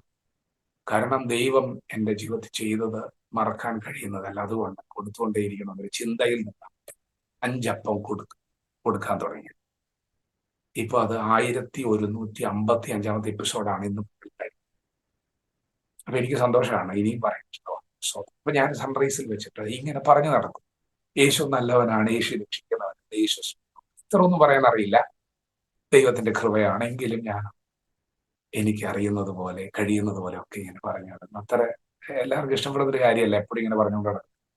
അത്ര സുഖമല്ല. കാരണം അനുഭവത്തിൽ നിന്നാണ് നമ്മളത് പറയുന്നത്. അതുകൊണ്ട് തന്നെ നമുക്കത് സന്തോഷമാണ്. ദൈവം ചെയ്ത കാര്യങ്ങളായി. അപ്പോൾ ഒരു സഹോദരി എന്റെ മുമ്പിൽ വന്നു. ആ സഹോദരി കരയുന്നുണ്ടായിരുന്നു. ഞാൻ നമുക്കുള്ളത് നമ്മുടെ കയ്യിലുള്ളത് ഇങ്ങനെ പറഞ്ഞു, യേശു സ്നേഹമാണ്, രക്ഷിക്കുന്നവൻ ഉള്ളതുപോലെ. അനന്തരം ആ സഹോദരി ചിരിക്കുന്നത്. ഒരാഴ്ച കഴിഞ്ഞ് ആ സഹോദരി, സഹോദര, നിങ്ങൾ അന്ന് എന്നോട് സംസാരിച്ചു സമയത്ത് ഞാൻ വലിയ പ്രശ്നത്തിലൂടെ കടന്നു പോവുകയായിരുന്നു. ഞാനൊരു ആത്മഹത്യ ചിന്ത എൻ്റെ അകത്ത് കടന്നു വന്ന ജീവിതം അവസാനിപ്പിക്കണമെന്ന് വിചാരിച്ച സമയത്താണ് നമ്മൾ സംസാരിച്ചത്. എനിക്കിപ്പോൾ ആ ചിന്തകളൊന്നുമില്ല, ഞാൻ ഫ്രീ ആണ്, ഞാൻ ഹാപ്പിയാണ് എന്നോട് പറഞ്ഞപ്പോൾ ഞാൻ എന്നോട് ചോദിച്ചു, എന്തിനാണ് സഹോദരി കാഷ്വാലിറ്റിയിൽ പോകാതിരുന്നത്? കാഷ്വാലിറ്റിയിൽ തലയുടെ ഡിപ്പാർട്ട്മെന്റ് ഉണ്ട്, കാലിന്റെ ഡിപ്പാർട്ട്മെന്റ് ഉണ്ട്, വയറിന്റെ ഡിപ്പാർട്ട്മെന്റ്. തലയുടെ ന്യൂറോ സർജൻ കൂടും, ഗ്യാസ്ട്രോയ്ക്ക് പോകും. അവിടെ എല്ലാവരും ഉണ്ടല്ലോ, അങ്ങോട്ടല്ലേ പോകേണ്ടത്. പക്ഷെ ദൈവം പറഞ്ഞു അങ്ങോട്ട് പോകാൻ പറ്റില്ല. ഹൃദയം നുറുങ്ങിയവർക്ക് യഹോവയാണ് സമീപസ്ഥൻ. മനസ്സ് തകർന്നവരെ രക്ഷിക്കുന്നവൻ ന്യൂറോ സർജൻ അല്ല, അവൻ യഹോവയായ ദൈവമാണ്. അതുകൊണ്ട് ഇവിടെ വരും എന്നൊരു ചിന്ത വേണ്ടത് ഇങ്ങനെ വന്നു. സ്തോത്രം. എനിക്ക് ഭയങ്കര സന്തോഷം. എന്റെ ദൈവം, ഞാൻ ഓപ്പറേഷൻ തിയേറ്ററിലാണ് നിൽക്കുന്നത്. ബോണൊക്കെ വട്ടം ഒടിഞ്ഞു കഴിഞ്ഞാൽ അതിനെ പ്ലേറ്റ് ഇട്ട് സ്ക്രൂ ഇട്ട് മുറുക്കുന്നതിന് ഞാൻ സാക്ഷിയാണ്. ഞാനും സ്ക്രൂ ഇട്ട് മുറുക്കുന്നവരാണ്. അത്ര മനോഹരമാണ്. നമുക്കത് കാണാം. നല്ല ബ്യൂട്ടിഫുൾ ആയിട്ടാണ് ഓപ്പറേഷൻ. തലയുടെ ഓപ്പറേഷൻ ഒക്കെ ഏറിയിട്ടുണ്ട്. വളരെ മൈന്യൂട്ട് സർജറിയാണ്. നല്ല ഹാൻഡ് വേണം, ചിന്തകളൊക്കെ ആവശ്യം. അതൊക്കെ മനോഹരമാണ്. രോഗികളൊക്കെ വളരെ ആരോഗ്യത്തോടെ പുറത്തു വരുന്നത് കാണാൻ മനോഹരമാണ്. ദൈവമേ, ഞാൻ കണ്ട ഓപ്പറേഷനിൽ ഏറ്റവും മേജർ ഓപ്പറേഷനാണ് ഇപ്പോൾ ഞാൻ കണ്ടത്. ദൈവമേ, ഇതിനേക്കാളും പവർഫുൾ ആയ ഒരു സർജറി കണ്ടിട്ടില്ല. ദൈവമേ, ഒരു വ്യക്തി കരഞ്ഞുകൊണ്ട് വരുന്നു, ആത്മഹത്യ ചിന്തയിൽ കെട്ടപ്പെട്ടിരിക്കുന്നു, വചനം കേൾക്കുന്നു, നിമിഷങ്ങൾക്കകം ചിരിച്ചു മടങ്ങുകയാണ്. ഓപ്പറേഷൻ തിയേറ്ററിൽ ഓപ്പറേഷൻ കഴിഞ്ഞ് രോഗി ICUവിൽ കിടന്ന് നിലവിളിക്കുകയാണ്. പെയിന്റെ മെഡിക്കേഷൻ നിലവിളി മാറാൻ വീണ്ടും 2 ആഴ്ചയും 3 മാസമൊക്കെ എടുത്തിട്ടാണ് ഒരു ചിരി വരുന്നതെങ്കിൽ നിന്റെ വചനം പുറപ്പെട്ട മാത്രയിൽ അത് ഹൃദയത്തിന്റെ മുറിവുകളെ കെട്ടുന്നത് ഞാൻ കണ്ടു. വേഗത്തിൽ ചില പ്രവൃത്തികൾ. ഞാനൊരിക്കൽ ദൈവത്തോട് പറഞ്ഞു, ദൈവമേ, സത്യമാണോ? ഇങ്ങനെ ഓപ്പറേഷൻ നടക്കുന്നുണ്ടോ? അങ്ങനെയാണെങ്കിൽ ഞാനൊരു വചനം പ്രാർത്ഥിച്ചു. അത് സങ്കീർത്തനം 21-ന്റെ 4-ാമത്തെ വചനമാണ്. 20-ന്റെ 4 ഞാൻ ഒന്നെടുത്തോട്ടെ. സങ്കീർത്തനം 20-ന്റെ 4. നിന്റെ ഹൃദയത്തിലെ ആഗ്രഹം അവൻ നിനക്ക് നൽകട്ടെ, നിന്റെ താല്പര്യമൊക്കെ നിവർത്തിക്കട്ടെ. എന്റെ ആഗ്രഹം പലർക്കും ഈ വചനം വെച്ചിട്ട് എന്തൊക്കെ വേണമെങ്കിലും പറയാട്ടോ. ദൈവത്തോട് ചോദിക്കാമല്ലോ, സ്വാതന്ത്ര്യം. ഞാൻ ദൈവത്തോട് ചോദിച്ചത് ഇതായി, ഒരൊറ്റ ആഗ്രഹമുള്ളൂ, ദൈവമേ, നീ ഒരു ഓപ്പറേഷൻ ചെയ്യുമോ? ഈ വചനം ഞാൻ വെച്ച് ദൈവത്തോട് പ്രാർത്ഥി. ദൈവമേ, ഇന്ന് എന്റെ ഡ്യൂട്ടിക്കിടയിൽ എനിക്ക് ഒരു വ്യക്തിയോട് സുവിശേഷം പറയും.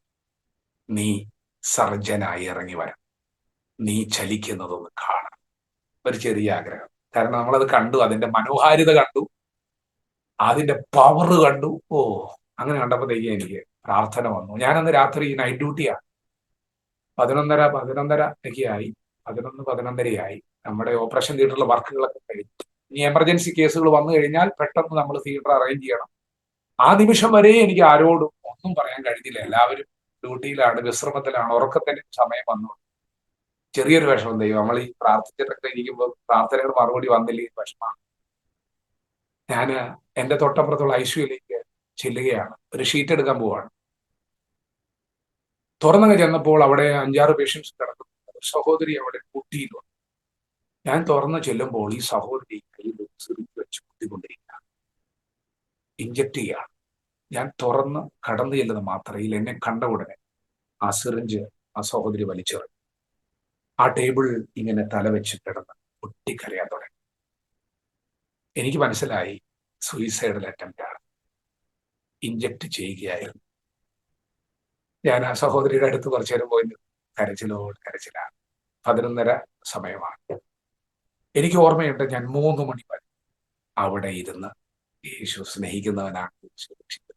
അതിനൊക്കെ ഭയങ്കര പവറാണ്, അസാധാരണ ശക്തിയാണ്. നമുക്ക് വലിയ വാക്കുകളൊന്നും വേണ്ട, ഈ ചെറിയ വാക്കുണ്ടല്ലോ അതിന് ഡുനാമിക് പവറാണ്. ആ സഹോദരിയോട് പറഞ്ഞു, എനിക്കറിയുന്ന പോലെയൊക്കെ പറഞ്ഞു, എന്തോ ഒരു വലിയ വിഷയം, ഒരു വലിയ ഭാരം ഇങ്ങനെ ഹൃദയത്തിലും മരിക്കണം, മരിച്ചാൽ മതി എന്നൊക്കെ പറഞ്ഞ് ഇഞ്ചക്ട് ചെയ്തുകൊണ്ടിരിക്കുക. അപ്പോഴാ ദൈവം കൊണ്ടുപോയി നിർത്തി. ഞാൻ എൻ്റെ ദൈവത്തോട്, ദൈവമേ നിന്റെ വചനം എത്ര സത്യമാണ് കർത്താവേ. ഈ വചനം വെച്ചിട്ട് നിങ്ങൾ പ്രാർത്ഥിക്കുന്നവരാണോ? ഈ വചനം വെച്ചിട്ടാണോ നിങ്ങൾ പ്രാർത്ഥിക്കുന്നത്?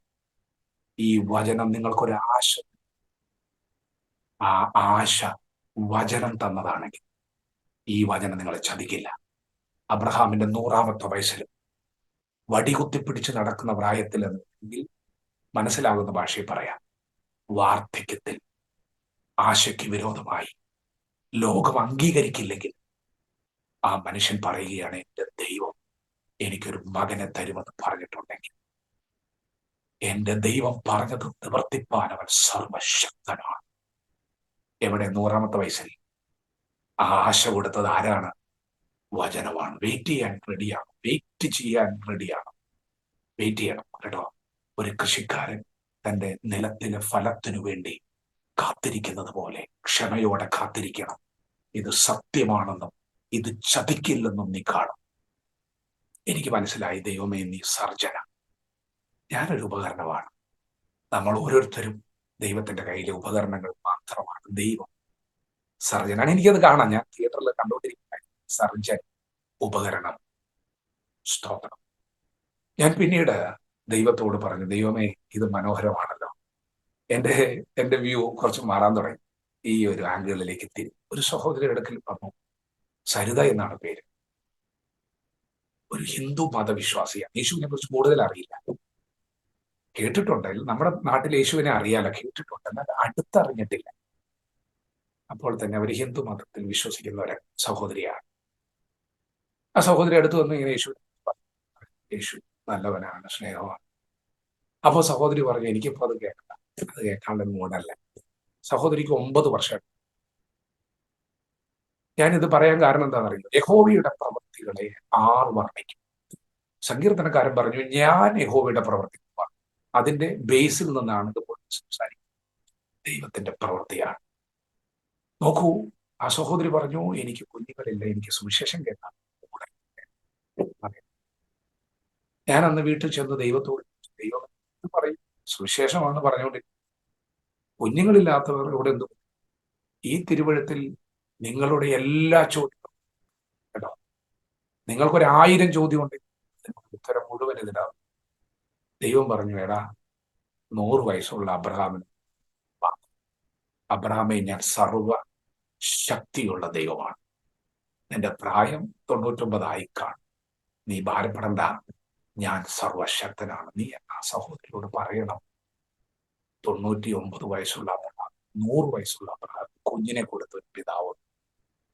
ഹന്ന എന്ന് പറയുന്ന ഒരു സഹോദരി വർഷങ്ങൾ കണ്ണുനീരോടെ പ്രാർത്ഥിച്ചിട്ട് ഒരു കുഞ്ഞിനെ കിട്ടിയിട്ടുണ്ട്. ഈ ദൈവം തലമുറകളെ നൽകുന്നവൻ. ധൈര്യം കൂടി ദൈവത്തിന്റെ വചനം ബേസ് ചെയ്യുന്ന സരിത ചേച്ചി ദൈവം പ്രവർത്തിക്കുന്നവനാണ്, ദൈവം വിടുവിക്കുന്നവനാണ്, തലമുറയെ നൽകുന്നവനാണ്. നിയമൊക്കെ കേട്ടില്ല, കേൾക്കുന്നുണ്ടെങ്കിലും കേൾക്കുന്നില്ല എന്ന് വേണമെങ്കിൽ പറയാം. എന്ന് പറഞ്ഞാൽ ശ്രദ്ധിക്കുന്നില്ല. ഒരു ദിവസം വല്ലാതെ ആ സഹോദരി തകർന്നിരുന്നൊരു ദിവസം, കരഞ്ഞുകൊണ്ടിരുന്നൊരു ദിവസം, ആ സഹോദരിയോട് ഞാൻ പറഞ്ഞു, സഹോദരി ദൈവം പ്രവർത്തിക്കുന്നവനാണ്, തലമുറകളെ നൽകുന്നവൻ. അന്ന് ശ്രദ്ധിച്ചു, വളരെ ശ്രദ്ധിച്ച ഒരു ദിവസം പെട്ടെന്ന് ദൈവനിയോഗത്താൽ ഒരു വാക്ക് പറഞ്ഞു, 1 മാസത്തേക്ക് യേശുവിനോട് മാത്രം പ്രാർത്ഥിക്കാമോ? യേശുവിനോട് മാത്രം പ്രാർത്ഥിക്കാം. കാരണം ജീവനുള്ള ദൈവമാണ്, വിഗ്രഹം അല്ല. അതുകൊണ്ട് തന്നെ യേശുവിനോട് മാത്രം ഒന്ന് പ്രാർത്ഥിക്കും. അത് യേശുവിന് ഇഷ്ടമാണ്. ഞാൻ അങ്ങനെയൊക്കെ പറഞ്ഞു, യേശുവിനോട് മാത്രം പ്രാർത്ഥിച്ചു. സഹോദരി പറഞ്ഞു, നിന്റെ ദൈവത്തെ ടെസ്റ്റ് ചെയ്യാം, യേശുവിനെ ടെസ്റ്റ് ചെയ്യാം. ഒരു മാസം പ്രാർത്ഥിച്ച് യേശുവിനെ ടെസ്റ്റ് ചെയ്യാൻ യേശുവിനോട് മാത്രം ഒരു മാസം പ്രാർത്ഥിച്ചു. തലമുറയ്ക്ക് വേണ്ടി കാത്തിരുന്നു. സന്ധ്യ എന്ന് പറയുന്ന ഒരു സഹോദരി, ആ സഹോദരി ഒരു മാസം കഴിഞ്ഞപ്പോൾ ഒരു ഹർത്താൽ ദിവസം, ഞങ്ങൾ ഡ്യൂട്ടിക്ക് പോകുന്നത് ആംബുലൻസിലാണ്, അന്ന് ബസ്സിലല്ല. അപ്പൊ ആംബുലൻസ് കയറിയപ്പോൾ ഞാൻ സഹോദരിയോട് ഫേസ് ടീച്ചർ വരാമോ സഹോദരി, അവൻ ദൈവ അത്ഭുതങ്ങളൊക്കെ ചെയ്യുന്നു, ദൈവ സ്നേഹമാണ്, ഇങ്ങനെ പറയാറില്ല. അവിടെ എന്താ ഉള്ളത്? അവിടെ അത്ഭുതങ്ങൾ ദൈവം ചെയ്യും, ദൈവം രക്ഷിക്കുന്നു. എടാ, അങ്ങനെയാണെങ്കിൽ നമ്മുടെ സൺറൈസില് സരിത എന്ന് പറയുന്ന ഒരു സഹോദരി, അവർക്ക് കുഞ്ഞുങ്ങളില്ലല്ലോ, നീ ആ വിഷയം ദൈവം അവിടെ ഒന്ന് പ്രവർത്തിക്കണേ, എന്നിട്ട് ഞാൻ വരാം എന്ന് പറഞ്ഞു. അപ്പൊ നമ്മൾ ഒരു മാസത്തോളമായി ആ സഹോദരി യേശുവിനോട് പ്രാർത്ഥിച്ചുകൊണ്ട് പറഞ്ഞു, ചേച്ചി ഒരാഴ്ചക്കുള്ളിൽ അതിന്റെ മറുപടി വരികയാണ്, അങ്ങനെയാണെങ്കിൽ അത് കഴിഞ്ഞിട്ട് വന്നാൽ മതി. സ്തോത്രം. അപ്പൊ ചിരിയാണ് പെട്ടെന്ന് എല്ലാവർക്കും വരും. ദൈവം പ്രവർത്തിക്കുന്നവനാണെന്നേ, ചിരിക്കണ്ട, ദൈവം പ്രവർത്തിക്കുന്നവനാണ്. പ്രിയപ്പെട്ടവരെ, സരിത സഹോദരിക്ക് ദൈവം ഒരു കുഞ്ഞിനെ കൊടുത്തു എന്നൊരു വാർത്ത 1.5 മാസം കഴിഞ്ഞ് എന്നെ വിളിച്ചു പറയുന്നത് സന്ധ്യയാണ്. സന്ധ്യ സഹോദരി പറഞ്ഞു, 101% ഞാൻ നിന്റെ ദൈവത്തിൽ വിശ്വസിക്കുന്നു, സത്യമാണ് നിന്റെ ദൈവം. അത് കഴിഞ്ഞാണ് സരിത വിളിക്കുന്നത്. മകനെ, ദൈവം എന്നെ അനുഗ്രഹിച്ചു, എനിക്ക് ദൈവം ഒരു മകനെ തന്നു. മകനാണോ ആ സമയത്ത്? മകനാണെന്ന് അറിയില്ല, മകനാണ്, ഉണ്ണിക്കുട്ടനാണ്. കുഞ്ഞുണ്ടായ സമയത്ത് കുഞ്ഞിന് അനക്കമില്ല, ഒത്തിരി പ്രശ്നം, ബ്ലാഡറിന്റെ പ്രശ്നം, അങ്ങനെയൊക്കെ നുണയാണ്. ദൈവം ഒരു ഡോർ തുറന്നാൽ അതിനടയ്ക്കാൻ പറ്റുമോ? ഒരു പ്രശ്നമില്ലായിരുന്നു. അവൻ വെറുതെ പറയാൻ അനക്കമില്ല, ഇങ്ങനെയൊക്കെ ചുമ്മാ സ്കാനിങ്ങിലൊക്കെ കയറി വെറുതെ വിഷമിപ്പിക്കാൻ വേണ്ടി വന്നതാ. ദൈവമല്ലേ തരുന്നത്? ആരോഗ്യമുള്ള ഊനമെല്ലാം ഇതെല്ലാം ദൈവം.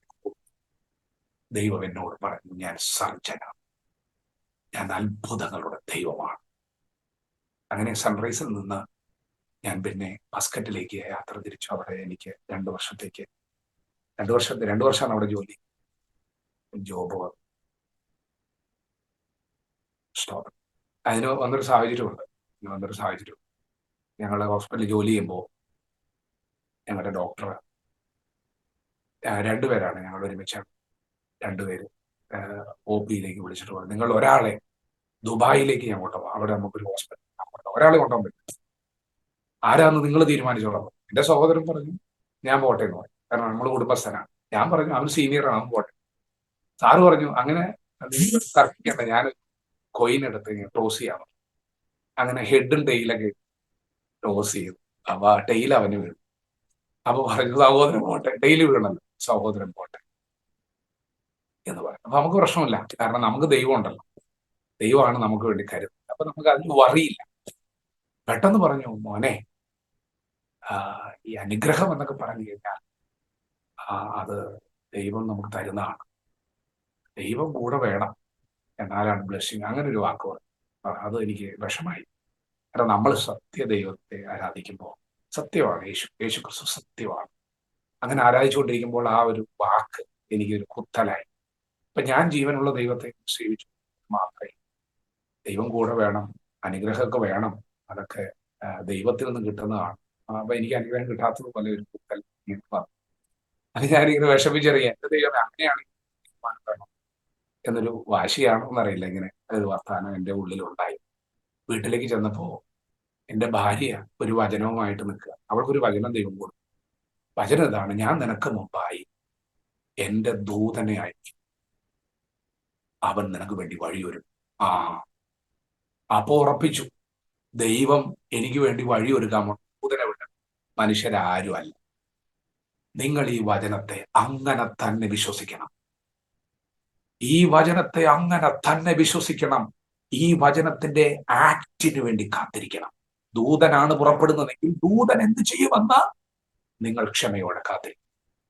അടുത്ത ദിവസം ഡ്യൂട്ടിക്ക് പോകുന്നതിന് മുമ്പ് ഞങ്ങൾ കൈകോർത്ത് വിളിച്ചു പ്രാർത്ഥിച്ചു. ദൂതൻ പുറപ്പെട്ടിട്ടുണ്ടെങ്കിൽ ഇന്ന് രാത്രി അവസാനിക്കുന്നത് നാളെ പുലരുന്നതിന് മുൻപ് ദൂതന്റെ പ്രവർത്തിയാണ്.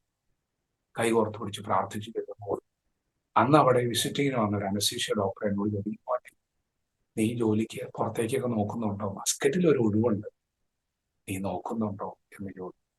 ഞാൻ പറഞ്ഞു, സാറേ ഇവിടെ കിടക്കേണ്ട കാര്യം, സാലറി ഇല്ല, നമ്മൾ പുറത്തേക്ക് പോകാൻ വേണ്ടിയാണ് ഈ കഷ്ടം. അപ്പൊ അങ്ങനെയാണെങ്കിൽ നമ്മൾ റെഡിയാണ്, എപ്പോഴും റെഡിയാണ്, ജോലി കിട്ടാത്തതിന്റെ പ്രശ്നം മാത്രമേ ഉള്ളൂ എന്ന് പറഞ്ഞ് ഞാൻ അന്ന് രാത്രി CV കൊടുക്കുമ്പോൾ ഞാൻ ഭാര്യ ഗ്ലോറി എന്നാണ് ഗ്ലോറിയോട് പറഞ്ഞു, ഗ്ലോറി, ദൈവം ദൂതനെ വിളിച്ചു, ഇനി വിശ്വസിക്കുക മാത്രം ചെയ്തു. ദൈവം അങ്ങനെയാണ് നമ്മളോട് പറയുന്നത്, വിശ്വസിക്കുക മാത്രം.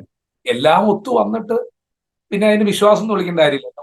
ഒന്നും ഒത്തു വരാതിരിക്കുന്നു, മഴയുമില്ല കാറ്റുമില്ല, വെള്ളം താഴ്വരയിൽ വന്ന് നിറയി വന്ന് വിശ്വസിച്ചിട്ട് ചലിക്കാൻ തുടങ്ങണം എന്നാണ് ദൈവം എന്നെ പഠിപ്പിച്ചത്. ഞാൻ പറഞ്ഞു, ഗ്ലോറി, ദൈവം എനിക്ക് വേണ്ടി, എനിക്ക് ക്യാമറ ഹോൾഡ് ചെയ്യാൻ മാത്രം അറിയൂ, കീ ഹോൾഡ്സ്. ആ ഫയൽ അങ്ങോട്ട് ചെന്നു, അവർ ഇന്റർവ്യൂവിനാണ്. ഞാൻ ദൈവത്തോട് പറഞ്ഞു, ദൈവമേ, എന്നെ ഇന്റർവ്യൂ ചെയ്യുന്ന സഹോദരി, ആ മാഡം എന്നോട് ഒരു ഒറ്റ ചോദ്യമേ ചോദിക്കാൻ പാടും, ക്യാമറ ഹോൾഡ് ചെയ്യാൻ അറിയാം. സർജറി സെക്ഷൻ എന്ന് പറഞ്ഞാൽ പലതരത്തിലുള്ള സർജറി, അവര് ക്യാമറ ഹോൾഡ് ചെയ്യണം മാത്രം ചോദിച്ചാൽ പോരാ, പല സർജറി, ഏത് ഒഴിവാണ് വന്നിരിക്കുന്നത് നമുക്ക്. എന്നോടൊരു ഒറ്റ ചോദ്യം അവർ ചോദിച്ചു, ക്യാമറ പിടിക്കാൻ അറിയാമോ ബ്രദറെ? ഞാൻ പറഞ്ഞു, എനിക്ക് അതേ അറിയൂ, അത് മാത്രമേ അറിയൂ. സ്തോത്രം. എനിക്ക് ഒരു കാര്യം ഉറപ്പായി, എനിക്ക് വേണ്ടി ഒരു വചനം, അത് ദൈവത്തിന്റെ ദൂതനാണെങ്കിൽ അതിന്റെ പ്രവൃത്തി ആരംഭിച്ചു കഴിഞ്ഞു. ദൈവം നിങ്ങൾക്കൊരു വചനം തന്നിട്ട് നിങ്ങൾ അതിനെ അങ്ങ് വിശ്വസിക്കണം കേട്ടോ. നിങ്ങൾ വിശ്വസിച്ചിട്ട് വെയിറ്റ് ചെയ്യണം. ഇത് ജീവനുള്ള വചനമാണെന്നല്ലേ പറഞ്ഞു. ഇത് ഇരുവായുത്തിലുള്ള വാളിനേക്കാൾ മൂർച്ചയുള്ളതെന്നല്ലേ പറഞ്ഞത്. ഇത് എന്ത് ചെയ്യുമെന്ന് അറിയാനൊന്ന് വെയിറ്റ് ചെയ്യണം. പ്രിയപ്പെട്ടവരെ, ആ ഇന്റർവ്യൂ പാസ്സായി. ഞാൻ ജോലി റിസൈൻ ചെയ്തു, വിസ വരാതെ. അപ്പൊ എല്ലാരും ചോദിച്ചു, അത് ഇച്ചിരി കടന്നു കൈയായി, അങ്ങനെ വേണ്ടായിരുന്നല്ലോ. വിസ വന്നിട്ട് ആണുങ്ങൾക്ക് ഒന്നാതെ നഴ്സുമാർക്ക്, മെയിൽ നഴ്സുമാർക്ക് ജോലി കിട്ടണില്ല. എറണാകുളത്തുള്ള എല്ലാ ഹോസ്പിറ്റലിലും പോയി ജോലി അന്വേഷിച്ചിട്ടാണ് സൺറൈസിൽ കിട്ടി. അത് ഓപ്പറേഷൻ തിയേറ്റർ വർക്ക് ചെയ്യാൻ അറിയാന്ന് വെച്ചിട്ട് അറിയാം. ഇവിടെ നമുക്കൊന്നും അറിയില്ല, ഈ തിയേറ്ററിൽ ഒന്ന് കണ്ടുപരിചയോ, എങ്ങും പണി കിട്ടണില്ല.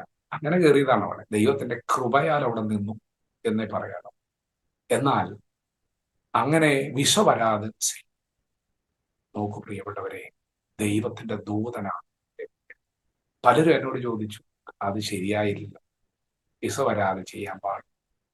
ദൈവം എന്നോട് പറഞ്ഞു, നീ എന്റെ വാക്ക് വിശ്വസിച്ചു, ഞാൻ ചതിക്കുന്ന ദൈവം.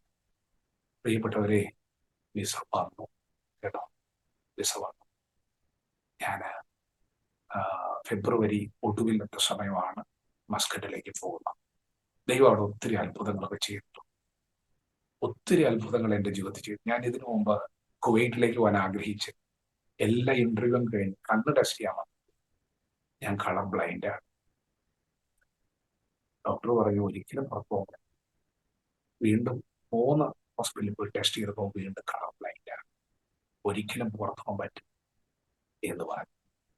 ആകെ വിഷമായി, പൊട്ടിക്കരഞ്ഞ ഒരു സമയമുണ്ട്. അങ്ങനെ ഇരിക്കുകയാണ്. ഇതൊക്കെ നടക്കുന്നതിന് മുമ്പ് എൻ്റെ വൈഫിന്റെ ഒരു അങ്കിള് പ്രൊഫറ്റാണ് എന്നോട് പറഞ്ഞു, മോനെ 3 മാസം ദൈവത്തിന്റെ ആലോചന പറയും. ഞാൻ വിശ്വസിച്ചു, കാരണം ഞാൻ പ്രവാചക ശുശ്രൂഷ വിശ്വസിച്ചു. അത് ദൈവത്തിന്റെ ശുശ്രൂഷയാണ്, ഞാനതിൽ വിശ്വസിക്കുന്നു. ഞാൻ വിശ്വസിച്ചു. ഫെബ്രുവരി ഒടുവിൽ നമ്മൾ കളർ ബ്ലൈൻഡ് ആണല്ലോ, അപ്പോൾ കണ്ണ് ടെസ്റ്റ് ചെയ്യാൻ വന്നപ്പോൾ ഡോക്ടർക്ക് എന്തോ ഒരു ധൃതി, ടെസ്റ്റ് ചെയ്തുകൊണ്ടിരിക്കുന്ന ആൾക്ക്. അപ്പോ പെട്ടെന്ന് എന്തോ ഒരു ഫോൺ കോൾ വന്നു, എന്തോ ഒരു ധൃതി കാണിച്ചു. കണ്ണ് ബ്ലൈൻഡ്, കളറും ചെക്ക് ചെയ്തു, കണ്ണ് മാത്രം കാണാൻ പറ്റുന്നുണ്ടോ എന്ന് മാത്രം എഴുതിയത്. അങ്ങനെയാണ് ഞാൻ മസ്കറ്റിൽ പോയത്. പ്രിയപ്പെട്ടവരെ, നമ്മൾ പോകില്ല, ഇനി ഒരിക്കലും വഴി തുറക്കണ്ടായിരുന്നു. ലോകം വിധി എഴുതുന്ന സമയങ്ങളുണ്ടാകും. നമ്മൾ പോകണമെന്ന് ദൈവം തീരുമാനിച്ചാൽ അതിനെ തടയാൻ ഈ ഭൂമിയിൽ ഒരു ശക്തിക്ക് സാധ്യത, ഒരു മനുഷ്യനും കഴിയും, ഒരു നിയമത്തിന് പോലും കഴിയില്ല. ഞാൻ അങ്ങനെയാണ് മസ്കറ്റിൽ പോയത്. കണ്ണൊക്കെ നന്നായിട്ട് കാണാതെ, കളറിൽ ചെറിയൊരു വേരിയേഷൻ, ഇതാണ് വിടില്ലെന്ന് പറയുന്നത്. അങ്ങനെ മസ്കറ്റിൽ ചെന്നു. 3 മാസത്തോളം എനിക്ക് ആരോടും വചനം, നമ്മൾ ഈ ടേസ്റ്റ് അനുഭവിച്ചറിഞ്ഞിരിക്കുകയാണ്. മസ്കറ്റിൽ എനിക്ക് 70,000 രൂപ സാലറി, 65,000 70,000 സാലറി, അതിനൊന്നും ഒരു രുചിയില്ല. ടേസ്റ്റ് ഇല്ല, ഒരു തൃപ്തിയില്ല. യൂറോപ്പില് നഴ്സിന് 3,50,000 രൂപ സാധനം. ഞാനിപ്പോൾ പൂർണ്ണ സമയം കർത്താവിന്റെ വേലയാണ്. 3,50,000 ഒരു ടേസ്റ്റ് ഇല്ല, അതിനൊന്നും ഒരു തൃപ്തിയില്ല. ഈ വചനം നിങ്ങൾക്കൊരു അനുഭവം തന്നാൽ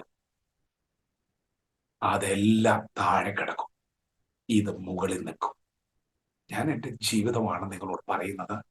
ഇത് വചനം തന്ന അനുഭവമാണ്. 3 മാസമായിട്ട് ആരോടും വചനം പറയാൻ പറ്റും. നിങ്ങളുടെ ജീവിതത്തിൽ നിങ്ങൾക്കൊരു സന്തോഷം, അത് ഏറ്റവും ഉയർന്ന സന്തോഷമാണെങ്കിൽ പിന്നെ അതിൻ്റെ താഴെ കിടക്കുന്ന നിങ്ങൾ അനുഭവിച്ച സന്തോഷം അതെപ്പോഴും ഉയർന്നിരിക്കും. അതിനൊരിക്കലും അതിന്റെ മുകളിൽ കയറാൻ അതിന്റെ താഴെ ഇതുപോലെ പണത്തിന് മുകളിൽ കയറാൻ പറ്റത്തില്ല. കാരണം വചന സന്തോഷം തന്നിരിക്കും. അങ്ങനെ ഇരിക്കുകയാണ് 3 മാസം ആരും ആകെ വിഷമായി, സങ്കടമായി. അവിടെ ഇരിക്കുമ്പോൾ ദൈവം ചെയ്ത പ്രവൃത്തികളാണ്. അതുകൊണ്ടാണ് ഞാനത് ആവർത്തിക്കുന്നത്. അവിടെ ഞാൻ വളരെ പ്രയാസത്തോടെ ഇങ്ങനെ പറയും. നമുക്ക് പറയാൻ ഫ്ലോ ഇല്ല, കാരണം ആർക്കും കേൾക്കാൻ താല്പര്യം. ഇപ്പൊ ഭാഷ ഇവിടെയുണ്ട്, വളരെ പ്രാർത്ഥനയോടെ ആയി. അതുകൊണ്ട് എനിക്ക് പറയാൻ ഫ്ലോ ഉണ്ട്. നിങ്ങളെല്ലാവരും വളരെ പ്രാർത്ഥന ഇത് കേൾക്കുന്നു, അതുകൊണ്ട് എനിക്ക് പറയാൻ പറ്റുന്നു. ദൈവം സഹായം. അവിടെ ഈ സമയത്ത് എല്ലാവരും ബിസി ഷെഡ്യൂളാണ്. പലരും കേൾക്കാൻ ഞാൻ ഇടിച്ചു കയറി അങ്ങ് പറഞ്ഞു. കുറച്ചു പേര് ഇരിക്കുന്ന മുറിയിൽ പറഞ്ഞു. ആർക്കെങ്കിലൊക്കെ വചനം കേൾക്കാൻ ദൈവം നല്ലവനാണ്, ദൈവം മുറിവ് കിട്ടും. ഒരു സുഖമില്ല കേൾക്കാൻ എന്ന് പറഞ്ഞാൽ ഇങ്ങനെ വളരെ പ്രയാസപ്പെട്ടാണ് ഞാൻ പറയുന്നത്. അപ്പോൾ ഒരു സഹോദരി പറഞ്ഞു, ആ വചനം പറയാനായിട്ട് അങ്ങനെ വളരെ ആഗ്രഹത്തോടെ ഇരിക്കുവാണ്. സഹോദരി വിദ്യ എന്നാണ്. അവൾക്ക് കുഞ്ഞുങ്ങളില്ല, 4 വർഷം കുഞ്ഞുങ്ങളില്ല. ദൈവത്തോട് പറ, ദൈവം ഒരു കുഞ്ഞിനെ കൊടുക്കട്ടെ. കളിയാക്കിയതാണോന്ന് എനിക്കറിയില്ല, അങ്ങനെ പറഞ്ഞു. അപ്പോൾ കർത്താവ് നമുക്ക് ഈ വചനം വായിക്കുമ്പോൾ നമുക്കൊരു ധൈര്യം തരും, അല്ലെ? ഒരു ഉറപ്പ് തരും. ഇത് നീ വിളിച്ചു പറഞ്ഞു, ധൈര്യമായിട്ട് വിളിച്ചു പറഞ്ഞു, ഈ വചനം സത്യമാണ്. വിദ്യ സഹോദരി ഞാൻ 2 വർഷത്തേക്കാണ് അങ്ങനെ പറഞ്ഞു പോയി. എന്നറിയില്ല, കാരണം നമുക്ക് ഒന്നിനും തൃപ്തിയില്ലാത്തതൊന്നും അറിയാതോ. ദൈവം വിശ്വസ്തനാണ്. ഇവിടെ നിന്ന് പോരുന്നതിന് മുമ്പ് നിന്റെ കുഞ്ഞിനെ കരങ്ങളിലെടുത്ത് സ്തോത്രം ചെയ്തിട്ടായിരിക്കും ഇവിടെ പോകുന്നത്. ദൈവത്തിന് പ്രവർത്തിക്കാൻ കഴിയും. മാനുഷികമായി പറഞ്ഞതല്ല, ദൈവം സംസാരിച്ചതാണ്. ദൈവത്തിന്റെ ശബ്ദമാണ്. ഈ വചനത്തിൽ നിന്നുള്ള ധൈര്യത്തിൽ നിന്ന് വന്നതാണ്. അപ്പൊ എല്ലാവരും ഇങ്ങനെ നോക്കി, ഒന്നും മിണ്ടിയില്ല. എല്ലാവരുടെയും വായടങ്ങി. വൈകുന്നേരം ആയപ്പോൾ ദൈവം എന്നോട് വീണ്ടും ഞാൻ സൗകര്യത്തോട് പറയണം, ദൈവം ബോഷ്ക്ക് പറയാൻ പരിശോധന കഴിയും. ദൈവത്തിന് കഴിയാത്ത കാര്യം ഉറപ്പിച്ചു പറയണം, ദൈവം തരുക. 4 വർഷമായിട്ട് കുഞ്ഞുങ്ങളില്ല. ചില ദിവസങ്ങൾ കഴിഞ്ഞ ആ സഹോദരി അത് കഴിഞ്ഞ് ലീവ് കഴിഞ്ഞ് ഞാൻ വളരെ പ്രയാസപ്പെട്ടിരിക്കും. എൻ്റെ കൈക്ക് ഞാൻ ജോലി ചെയ്യാൻ വളരെയധികം സ്ട്രഗിൾ ചെയ്യുന്ന സമയമാണ്. എനിക്കൊന്നും വർക്ക് ചെയ്യാൻ പറ്റില്ല. ക്യാമറ പോലും ശരീരം ബലഹീനമായത്. അങ്ങനെ ഇരിക്കുമ്പോഴാണ് ഈ സഹോദരി എന്നെ അങ്ങ് ദൂരത്തുനിന്ന് വിളിക്കുക. അടുത്തേക്ക് വിളിച്ച് പറഞ്ഞു, സഹോദര, എൻ്റെ തലയെ കൈകെട്ടു. സഹോദരൻ, ദൈവം എന്നെ അനുഗ്രഹിച്ചു, എനിക്കൊരു ഉത്തരഫലത്തെ തന്നിരിക്കുകയാണ്. പ്രിയപ്പെട്ടവരെ, നമ്മുടെ ദൈവം അത്ഭുതങ്ങളുടെ ദൈവമാണ്. അവൻ അസാധ്യങ്ങളെ സാധ്യമാക്കുന്ന ദൈവമാണ്. വളരെ നാളുകളായി കാത്തിരുന്ന വിഷയം, അസാധ്യമെന്ന് ലോകം പരിഹസിച്ചൊരു വിഷയം തന്നെയാണ് വചനത്തിന്റെ ശക്തി വെളിപ്പെട്ടത്. ദൈവ സഹോദരിക്ക് ഊനമില്ലാത്ത ആരോഗ്യമുള്ള കുഞ്ഞിനെ കൊടുത്തപ്പോൾ ഈ വചനം എന്നോട് പറഞ്ഞു, ഇത് അസാധ്യങ്ങളെ സത്യമാക്കുന്ന വചനമാണ്. പ്രിയപ്പെട്ടവരെ, അങ്ങനെ ഇരിക്കുകയാണ്. എനിക്ക് ഒന്നിലും തൃപ്തിയില്ലാത്ത വസ്തുവും. എനിക്ക് ഈ സർജനോട് കൂടെ ഈ സർജറിയിൽ ഒന്ന് പങ്കെടുക്കണം. അതെൻ്റെ ഒരു വലിയ പ്രാർത്ഥനയായി. എനിക്ക് ജോലിയിൽ സന്തോഷമില്ല. ശരിക്കും പറഞ്ഞാൽ ഞാനിപ്പോൾ കർത്താവിൻ്റെ വേല, ഞാൻ പ്രൊമോഷനിലാണ്. പലരും പറഞ്ഞു വലിയ നഴ്സിംഗ് പ്രൊഫഷൻ, നല്ല സാലറി ഉള്ള കൂട്ട് ഇപ്പൊ ഒന്നുമില്ലാത്ത അവസ്ഥയിലാണ്. നോ, അത് വലിയത് വിട്ട് ചെറുത് തിരഞ്ഞെടുത്തിട്ടില്ല. അങ്ങനെ തിരഞ്ഞെടുക്കാൻ പറ്റില്ല. ദൈവം എനിക്ക് നൽകിയ പ്രൊമോഷനാണത്. ഞാൻ കർത്താവിന്റെ മഹത്വമുള്ള വേലയിലാണ്. ഞാൻ ഇത് വിട്ട് അതെടുത്തു എന്നൊന്നും പറയാം. ആംബിയറൊന്നും എനിക്കില്ല. ദൈവം എനിക്കൊരു പ്രൊമോഷൻ തന്നു. ദൈവത്തിന്റെ വേലക്കാരനായിട്ട് ദൈവം എന്നെ നിയമിച്ചു. പ്രിയപ്പെട്ടവരെ, ഞാനിപ്പോൾ കർത്താവിന്റെ വേലയിലാണ്. ഞാൻ ബാസ്കറ്റിലായപ്പോൾ ജീസസ്, അവിടെ ഞാൻ ദൈവത്തോട് പറഞ്ഞു, ദൈവം 3 ദിവസം ഫാസ്റ്റ് ചെയ്തു. ദൈവമേ, നീ എന്നോടൊരു അക്ഷരം വേണ്ടണ്ട. 3 ദിവസം ഞാൻ ഉപവസിക്കും. എനിക്ക് കർത്താവിന്റെ വേല ചെയ്യാൻ ഭയങ്കര താല്പര്യമാണ്, എനിക്ക് കൊതിയാണ്, എനിക്ക് ഇഷ്ടമാണ് നിന്റെ വചനം പറയാൻ. അങ്ങനെ ഒരു ആഗ്രഹം എന്ന് അറിഞ്ഞിട്ട് എനിക്ക് ഒന്നിലും തൃപ്തിയില്ല, മറ്റൊന്നും ചെയ്യാൻ പറ്റില്ല. ദൈവം ഒന്നും മിണ്ടിയില്ല. ഞാൻ ഹാപ്പിയായി. കാരണം എനിക്കൊരു പ്രാർത്ഥനയുണ്ട്, വേല ചെയ്യും. ഞാൻ അതിലേക്ക് കൂടുതൽ ഫോക്കസ്ഡ് ആയി. അതുകൊണ്ട് നീ എന്നോട് ഒന്നും മിണ്ടാതിരുന്നു, ഞാൻ ഹാപ്പിയാണ്. ഒരു വചനവും തന്നില്ലെങ്കിൽ ഹാപ്പിയാണ്. നീ നോ എന്ന് പറഞ്ഞാൽ നോയാണ്. നീ മിണ്ടാതിരുന്നാൽ ഞാൻ ആമേൻ പറഞ്ഞിട്ട് ഞാൻ അവിടെ നിന്ന് പോരും. അതായിരുന്നു എന്റെ പ്രാർത്ഥന. ഞാൻ അവിടുന്ന് പോരുമ്പോൾ ദൈവം എനിക്ക് തന്നൊരു ശബ്ദം ഉണ്ടായി. അവൻ നിങ്ങൾക്ക് വേണ്ടി കരുതുന്നതാകയാണ് നിങ്ങളുടെ സകല ചിന്താകുലവും. കാരണം ഞാൻ കുടുംബജീവിതത്തിലാണ്. അപ്പോൾ തന്നെ ഒരു മേജർ ഡിസിഷനിലേക്ക് വരും. കർത്താവിന്റെ വേലയ്ക്ക് വേണ്ടി ഇറങ്ങുക, പൂർണ്ണസമയ വേലയ്ക്ക് ഇറങ്ങി ഒരു ജോലി വിടുകയാണ്. മാനുഷികമായ രീതിയിൽ ചിന്തിച്ചാൽ എങ്ങനെ എന്നൊരു ചോദ്യം, എങ്ങനെ കാര്യങ്ങൾ നടക്കും, കുടുംബം എങ്ങനെ മുന്നോട്ട് പോകും. ദൈവം എനിക്ക് തന്ന ശബ്ദമാണ്, യഹോവ ഇരേ, ഞാൻ നിനക്ക് വേണ്ടി കരുതും. ഞാൻ അവിടെ ചർച്ചിലായിരുന്ന സമയത്ത് സാക്ഷ്യം പറയുന്ന സമയത്ത്, സാക്ഷ്യം പറഞ്ഞ അവിടുന്ന് പോരുവാണല്ലോ, ഞാൻ ഇങ്ങനെ പറഞ്ഞു തുടങ്ങിയത്. ദൈവം നമുക്ക് തന്നിരിക്കുന്ന ആ ശൈലി പറഞ്ഞു. എനിക്ക് നാട്ടിൽ ഒരു 50,000 രൂപ ഓഫർ എന്നേ ഞാൻ പറഞ്ഞോളൂ. അതായത് കിട്ടിയിട്ടില്ല എന്നാണ് പറഞ്ഞു വരാൻ തുടങ്ങുന്നത്. 50,000 രൂപ ഓഫർ ലെറ്റർ കിട്ടിയിട്ടില്ല, എന്നാണ്. കംപ്ലീറ്റ് ചെയ്യാൻ പറ്റിയില്ല. 50,000 ഓഫർ ലെറ്റർ എന്ന് വിചാരിക്കും എനിക്ക് ഓഫർ ലെറ്റർ കിട്ടിയിട്ട് ഞാൻ പോവാണ്. പെട്ടെന്ന് എല്ലാവരും ദൈവത്തെ സ്തുതിക്കാൻ തുടങ്ങി. 50,000 ഓഫർ ലെറ്റർ ആണ്. സോ ഇവിടുന്ന് ജോലി വിട്ടാലും കുഴപ്പമില്ല. സത്യം പറഞ്ഞ അങ്ങനെയല്ല, യഹോവ ഇരേന്നാണ് പറയാൻ. മുഴുവൻ കേട്ടില്ല. പിന്നെ ഞാൻ പറഞ്ഞു, അങ്ങനെയല്ല, ദൈവം എന്നോട് പറഞ്ഞു യഹോവ ഇര. പലപ്പോഴും ദൈവവചനത്തെക്കാളും പവർ കൂടുതൽ ഈ ഓഫർ ലെറ്ററിലാണോ എന്നൊരു സംശയം പെട്ടെന്ന് വരും. കാരണം ദൈവവചനത്തിന് ആമയും വരാൻ ഇച്ചിരി ബുദ്ധിമുട്ടാണ്. നമ്മൾ ഈ ഒത്തിരി ചിന്താഭാരം ഉള്ളതുകൊണ്ടാണ്, എങ്ങനെ ചോദ്യം കിടക്കുന്നതുകൊണ്ട് ഈ വചനം എങ്ങനെ ചെയ്യാൻ പോണെന്നറിയില്ല. ഈ വചനത്തിന്റെ പ്രവൃത്തി ഏത് റേഞ്ചിലായിരിക്കും നമുക്കറിയാം. കണ്ണടച്ചെങ്കിൽ ഇറങ്ങാൻ ബുദ്ധിമുട്ടാണ്. പക്ഷെ ഞാൻ സത്യം പറഞ്ഞ ടെൻഷനൊന്നും ഉണ്ടായിരുന്നില്ല. എനിക്ക് ആ തൃപ്തി നഷ്ടപ്പെട്ടത് കൊണ്ട് എനിക്ക് ഇതിലേക്ക് ഫോക്കസ്ഡ് ആണ്. ഞാൻ ഇതിലേക്ക് കൂടുതലായി ഇറങ്ങണമെന്നൊരു ചിന്ത, ഭാരം, താല്പര്യമൊക്കെ വന്നതുകൊണ്ട് ഞാൻ ഇതിൽ ഫോക്കസ്ഡ് ആയിരുന്നു. ഇങ്ങനെ കാര്യം നടത്തുന്ന ഒരു ഭാരമേ ദൈവം ഒരു വചനം തന്നു. അവിടുന്ന് നാട്ടിൽ വന്നു ഒരു ഡിസിഷനിലേക്ക് എത്താൻ 1 വർഷം, 1.5-2 വർഷത്തോളം എടുത്തു. ഞാൻ വീട്ടിൽ തന്നെ ആയിരുന്നു. ഞാനൊരു സുവിശേഷകനാണ് എന്ന് ഞാൻ ധൈര്യത്തോടെ പറഞ്ഞതും തീരുമാനം എടുത്തത് അത് കഴിഞ്ഞിട്ടാണ്. ഞാൻ ദൈവം എന്നെ പണിതുകൊണ്ടിരിക്കുന്ന സമയങ്ങളായി, എന്നെ വാർത്തെടുക്കുന്ന സമയം. ഞാനിപ്പോൾ 4 വർഷമായി എന്റെ മഹത്വമുള്ളത്. ദൈവം ഞങ്ങളെ അത്ഭുതകരമായി, അതിശയകരമായി നടത്തുകയാണ്. എന്റെ ഏറ്റവും വലിയ ഇഷ്ടം എനിക്ക് ഈ വചനം പ്രസംഗിക്കുക എന്നുള്ളതാണ്. ഈ വചനത്തെ കുറിച്ച് പറയുന്നു. ഈ വചനം പറഞ്ഞാൽ മതി, ഇതിലെല്ലാം ഉണ്ട്. ഇതിന് ചോദ്യം ഉത്തരവുണ്ട്, വിടുതലുണ്ട്. വചനം പഠിച്ചുകൊണ്ടിരിക്കുന്നു. 1 വർഷം കൂടി കഴിഞ്ഞാൽ അത് കംപ്ലീറ്റ് ആകും. അപ്പോൾ എനിക്ക് അപ്പോൾ തന്നെ ആഗ്രഹമാണ് എത്തിക്ക് മൊഴികളിൽ പങ്കുവച്ചു. ഞാൻ എന്റെ ഒരു അനുഭവം കൂടി പറഞ്ഞു എന്റെ വാക്കുകൾ.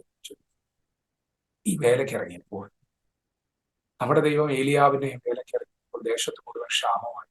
അവൻ കാക്കേനെ വിട്ടിട്ടാണ് ആഹാരം കൊടുത്തത്. നമ്മൾ ഈ ക്ഷാമമുള്ള സമയത്തൊക്കെ കഞ്ഞിയും പയറൊക്കെ മതി എന്ന് ചിന്തിക്കുന്നവരാണ്. എന്നാൽ ദൈവം കൊടുത്തത് നല്ല അപ്പം ഇറച്ചിയാണ്. ക്ഷാമമുള്ള കാലത്ത് ദൈവം കൊടുക്കുന്നത് ദൈവം. അപ്പൊ ആരെ കൊണ്ട് കൊടുത്തു എന്ന് ചോദിച്ചു, കാക്കേനെ കൊണ്ടാണ്. കാക്ക ഒരു സാധനം, ഒരു മനുഷ്യൻ, ഒരു ജീവിയല്ല. അതേ ജീവിനെ കൊണ്ട് ദൈവം പറയാൻ കൊടുക്കാൻ ചെയ്യാൻ ആ കാക്കയാണ്. ആ കാക്കയുടെ വരവ് നിന്നു പോയിട്ട് അത് ഇന്നും തുടർന്നുകൊണ്ടിരിക്കുക. ദൈവം നമുക്ക് വേണ്ടി കരുതുന്നവനാണ്. ദൈവം എന്നോട് പറഞ്ഞ യഹോവ ഇരേ, നീ ഭാരപ്പെടണ്ട കേട്ടോ, യഹോവ ഇരേ. ഒരനുഭവം മാത്രം പറയാം, വളരെ ചെറിയൊരു അനുഭവം. ഒത്തിരി അനുഭവങ്ങളുണ്ട്, പാസ്റ്റർക്കുണ്ട്, എല്ലാവർക്കും ഉണ്ട്. ദൈവത്തിൽ പൂർണ്ണമായി ഡിപ്പെൻഡ് ചെയ്ത് ജീവിക്കുന്നവരാണ്. എന്നാൽ എനിക്ക് മറക്കാൻ കഴിയാത്ത ഒരനുഭവം, ഒരു 50 രൂപയുടെ ഒരു അനുഭവം അത് പറഞ്ഞ് ഞാൻ വാക്കുകൾ നിർത്തും. ഒരു ദിവസം എൻ്റെ ഭാര്യ എന്നോട്, പിള്ളേർക്ക് കഴിക്കണം, രാവിലെ കഴിക്കണം. അപ്പോൾ അവർക്ക് ഏത്തപ്പഴമാണ് രാവിലെ കൊടുക്കാറ് ചില സമയങ്ങളിൽ. അപ്പോൾ ഏത്തപ്പഴം വേണം, അപ്പൊ അതൊന്ന് വാങ്ങിക്കൊണ്ട് വരാം. നമ്മളെല്ലാം ഭാര്യയോട് പറയില്ല, കർത്താവിനോട് നമുക്ക് പറയാൻ വാഹു. എല്ലാം അറിയാൻ പാടില്ല, കർത്താവ് മാത്രം അറിഞ്ഞാൽ മതി കേട്ടോ. വേറെ ആരും അറിയണ്ട നിങ്ങളുടെ പ്രശ്നം, ദൈവം അറിയും. അത് മതി, അവൻ മതിയായ സ്വതന്ത്രൻ. അപ്പോൾ 50 രൂപയാണ് യന്ത്രത്തിന്റെ ആ സമയത്ത് വില. 50 രൂപയാണ്. എൻ്റെ കയ്യിൽ പൈസ ഇല്ല, 50 രൂപയില്ല. അപ്പൊ ഞാൻ ഇതുപോലെ കസേരയിലാണ് ഇരിക്കുന്നതെന്ന് ഞാൻ മുറ്റത്തേക്ക് ഒരു കസേര ഇട്ടു, കണ്ട് അവിടെ ഇരുന്നു.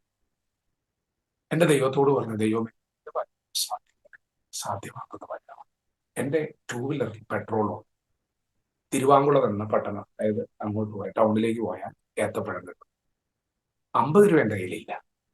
എന്നാൽ നീ എനിക്ക് തന്നിരിക്കുന്ന ഒരു വചനമുണ്ട്, അവൻ നിങ്ങൾക്കായി കരുതുന്നതാകയാൽ നിങ്ങളുടെ സകല ചിന്താകുലവും അവന്റെ വിട്ടുകൊണ്ട്. അപ്പൊ ഞാൻ ഒരു പണി ചെയ്യാൻ പോവാണ്. ദൈവമേ, എനിക്ക് 50 രൂപ വേണം, ഇതാണ് ഇപ്പത്തെ എൻ്റെ ആവശ്യം, സ്തോത്രം കർത്താവേ എന്ന് പറഞ്ഞ് ഞാൻ ദൈവത്തോട് അഭിഷേകം പറഞ്ഞു. ദൈവം അതാണ് നമ്മിൽ നിന്ന് ആഗ്രഹിക്കുന്നത്, നിങ്ങളുടെ ആവശ്യം. നമ്മുടെ ദൈവം ജീവനുള്ള ദൈവമാണ്. പാസ്റ്റർ ഇരിക്കുന്നത് പോലെ ഞാൻ നിങ്ങളോട് സംസാരിക്കുന്നത് ചലിക്കുന്നവനാണ് ദൈവം, ജീവനുള്ളവനാണ് ദൈവം. കാണാൻ പറ്റില്ല, അതെന്തുകൊണ്ടാണെന്ന് ചോദിച്ചു കഴിഞ്ഞാൽ നമ്മുടെ ദൈവം ആത്മാവാണ്. നമ്മൾ ദൈവത്തെ നമ്മൾ കാണും, അവൻ ഇരിക്കുന്നത് പോലെ തന്നെ കാണും. സമയം വരുന്നുണ്ട്, കാണാം കേട്ടോ, കാണാം. അപ്പോൾ ഇങ്ങനെ പറഞ്ഞു കഴിഞ്ഞു. ഇനി അടുത്തത് വചനത്തിന്റെ പ്രവൃത്തിയാണ്, അല്ലെ? വചനം ചലിക്കുന്ന വചനമാണ്, പുറപ്പെടുന്ന വചനമാണ്, കാര്യം സാധിപ്പിക്കുന്ന വചനം, പ്രവർത്തിപ്പിക്കുന്ന വചനം. 2 മിനിറ്റ് കഴിഞ്ഞില്ല, എന്റെ ഭാര്യ 50 രൂപയായിട്ടാണ് വന്നത്. ഞാൻ ചോദിച്ചു, ഇപ്പൊ എവിടെ നിന്നാണ് 50 രൂപ? ഞാനിപ്പോ അവളോടൊന്നും പറഞ്ഞിട്ടില്ല.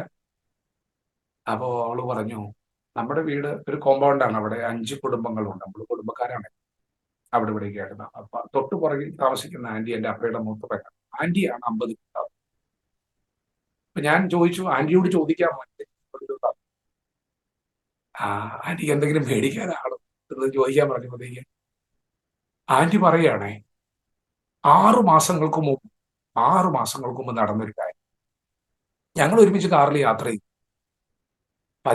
തിരുവാങ്കുളം പഞ്ചായത്ത് ജംഗ്ഷനിൽ വെച്ച് ഞാൻ ബേക്കറിൽ കയറിയത്. ആന്റി എന്നോട് പറഞ്ഞു, മോനെ ചാച്ചന് ഒരു മുറുക്ക് മേടിക്കണോടാ, ഒരു മുറുക്ക്, നീ അതും കൂടെ ഒന്ന് മേടിച്ചു തരും. ഞാൻ പിള്ളേർക്ക് ഒരു സാധനം മേടിക്കാൻ വേണ്ടി. ആ മുറുക്കിന്റെ വില 50 രൂപ. അപ്പൊ അത് മേടിച്ച് ഞാൻ ആന്റിക്ക് കൊടുത്തു. ആന്റി പറഞ്ഞു, മോനെ വൈകുന്നേരം തരാം, തന്നോളാടാ എന്ന് പറഞ്ഞ് ആന്റി വീട്ടിലേക്ക് പോയി. ആന്റി 50 രൂപ തരുവാണെങ്കിൽ ഇന്ന് തരാം, മനുഷ്യനല്ലേ, അന്ന് വൈകുന്നേരം തരാം, ഇന്ന് തരാം.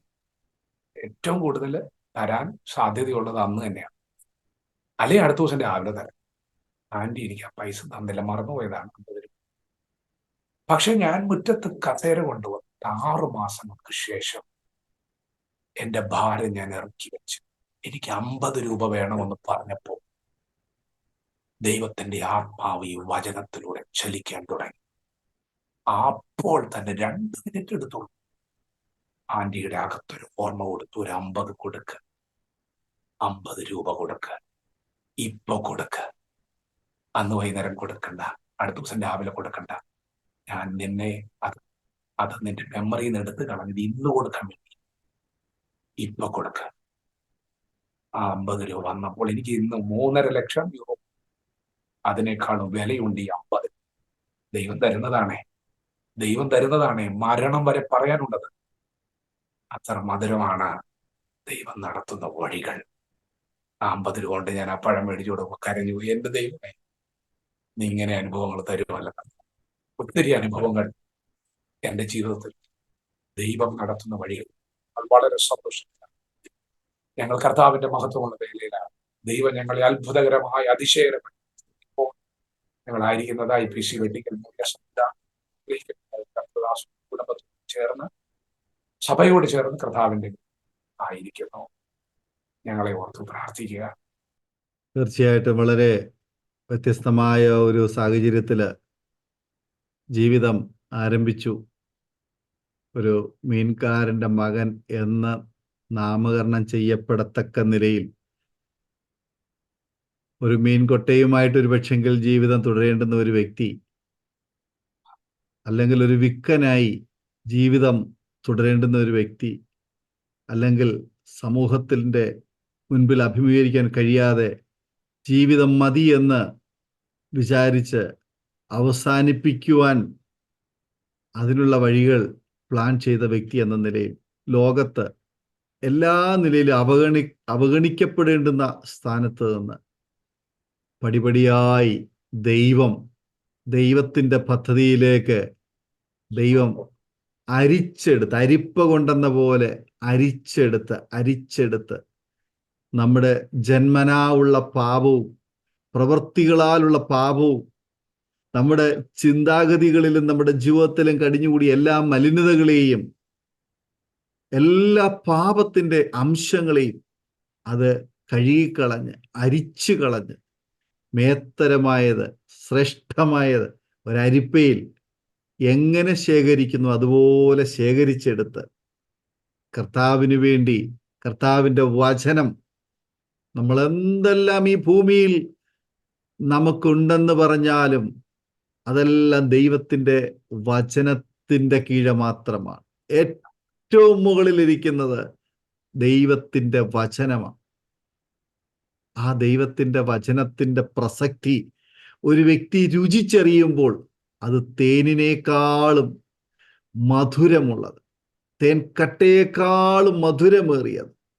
ആ മാധുര്യം മനസ്സിലാക്കിയ ഒരു മനുഷ്യനും അതിനെ അവഗണിക്കത്തില്ല, അതിനെ ഒഴിവാക്കുകയില്ല, അതിനെ മാറിയിരിക്കുകയില്ല.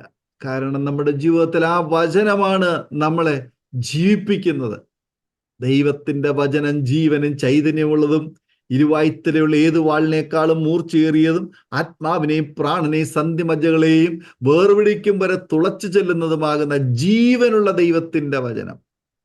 ആ ദൈവത്തിൻ്റെ വചനം ഞാൻ ശ്രദ്ധിക്കുകയായിരുന്നു. കർത്താനദാസൻ ജീസൻ ഈ ടെസ്റ്റ് മണി പറയാൻ തുടങ്ങിയ സമയം മുതൽ ആ വേദപുസ്തകം കയ്യിൽ ഞാൻ എടുത്തു വെച്ചിരിക്കുക. ഇത്രയും നേരമായിട്ട് അത് താത്തു വെച്ചില്ല. കാരണം ആ വചനത്തോടുള്ള ആ അറ്റാച്ച്മെന്റ്, ആ ജീവിപ്പിക്കുന്ന വചനം, സ്നേഹമുള്ള വചനം. ഇന്ന് പകരം പലരും മൊബൈലോ മറ്റു സാധനങ്ങളോ ഒക്കെ കൈ പൊക്കി പിടിച്ചുകൊണ്ടിരിക്കുമ്പോൾ കർത്താവിൻ്റെ വചനത്തിനാണ് നമ്മെ ജീവിപ്പിക്കുവാൻ, നമ്മളെ ശക്തീകരിക്കുവാൻ, നമ്മളെ സൗഖ്യമാക്കുവാൻ കഴിയുന്നത്. പലരും വേദപുസ്തകം തലയണ കീഴിൽ വെച്ചിരിക്കുക, അല്ലെങ്കിൽ പേടി വരുമ്പോൾ 91 സങ്കീർത്തനം വായിപ്പിക്കുക. അതൊന്നും കേട്ട് പിശാചി പോവുകയല്ല. വചനം നമ്മുടെ ഉള്ളിൽ വരണം. വചനം നമ്മുടെ കൈകളിൽ ആയുധമായി നമ്മൾ ഉപയോഗിക്കണം. അത് നമ്മുടെ നാവിലൂടെ നമ്മൾ വിളിച്ചു പറയണം. ആ വചനത്തിൽ പറഞ്ഞിരിക്കുന്ന വാഗ്ദത്തങ്ങൾ നമ്മൾ ഏറ്റുപറയണം. അപ്പോഴാണ് ആ വചനം നമ്മുടെ ജീവിതത്തിൽ ഫലമായി വിടുതലായി സൗഖ്യമായി അനുഗ്രഹമായി അത് അപ്പമായി നമ്മുടെ ജീവിതത്തിൽ തീരുന്നത്. വളരെ അനുഗ്രഹിക്കപ്പെട്ട അനുഭവങ്ങൾ. മരിക്കുവാൻ വേണ്ടി ആത്മഹത്യക്ക് ഉള്ള പദ്ധതികൾ പ്ലാൻ ചെയ്തപ്പോഴും അതിൽ നിന്നും പുറത്തു വന്ന ഒരു വ്യക്തി എന്ന് പറയുമ്പോൾ തീർച്ചയായിട്ടും ദൈവം ആ വ്യക്തിയെ കണ്ടിരിക്കുന്നു, തിരഞ്ഞെടുത്തിരിക്കുന്നു.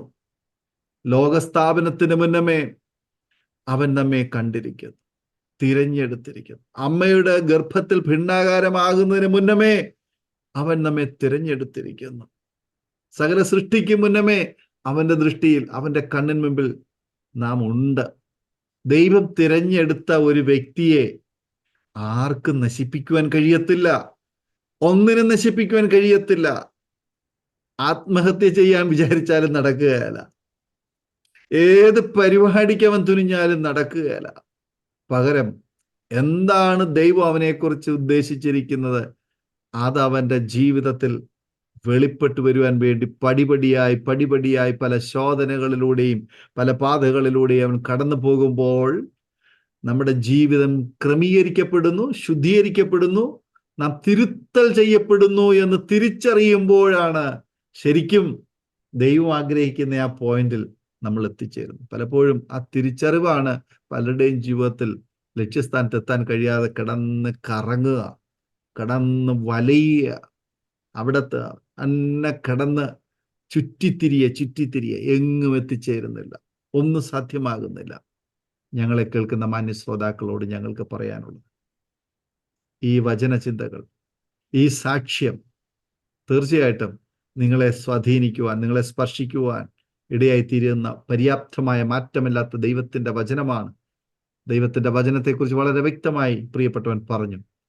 അത് സ്വർഗത്തിലേക്ക് സ്ഥിരപ്പെട്ടിരിക്കുന്ന വചനമാണ്. നിങ്ങളുടെ കയ്യിലിരിക്കുന്ന കേവലം അക്ഷരമല്ല, കേവലം പുസ്തകമല്ല, അത് ജീവനുള്ള വചനമാണ്. ആ തിരുവെഴുത്തുകളോട് നിങ്ങൾക്ക് ചോദിക്കാൻ കഴിയും, ചോദ്യങ്ങൾ ചോദിക്കാൻ കഴിയും. ആ വചനം നിങ്ങളോട് സംസാരിക്കും. ആ തിരുവെഴുത്തുകളോട് നിങ്ങൾക്ക് നിങ്ങളുടെ വിഷയങ്ങൾ പറയാൻ പറ്റും. ആ വചനം നിങ്ങളോട് സംസാരിക്കുവാൻ തക്കവണ്ണം ഇടയായിത്തീരും. അതാണ് വിശുദ്ധ തിരുവെഴുത്തുകൾ എന്ന് പറയുന്നത്. വചനം നമ്മൾ വായിക്കുമ്പോൾ ആ വചനം നമ്മെ വായിക്കുവാനിടയായിത്തീരും.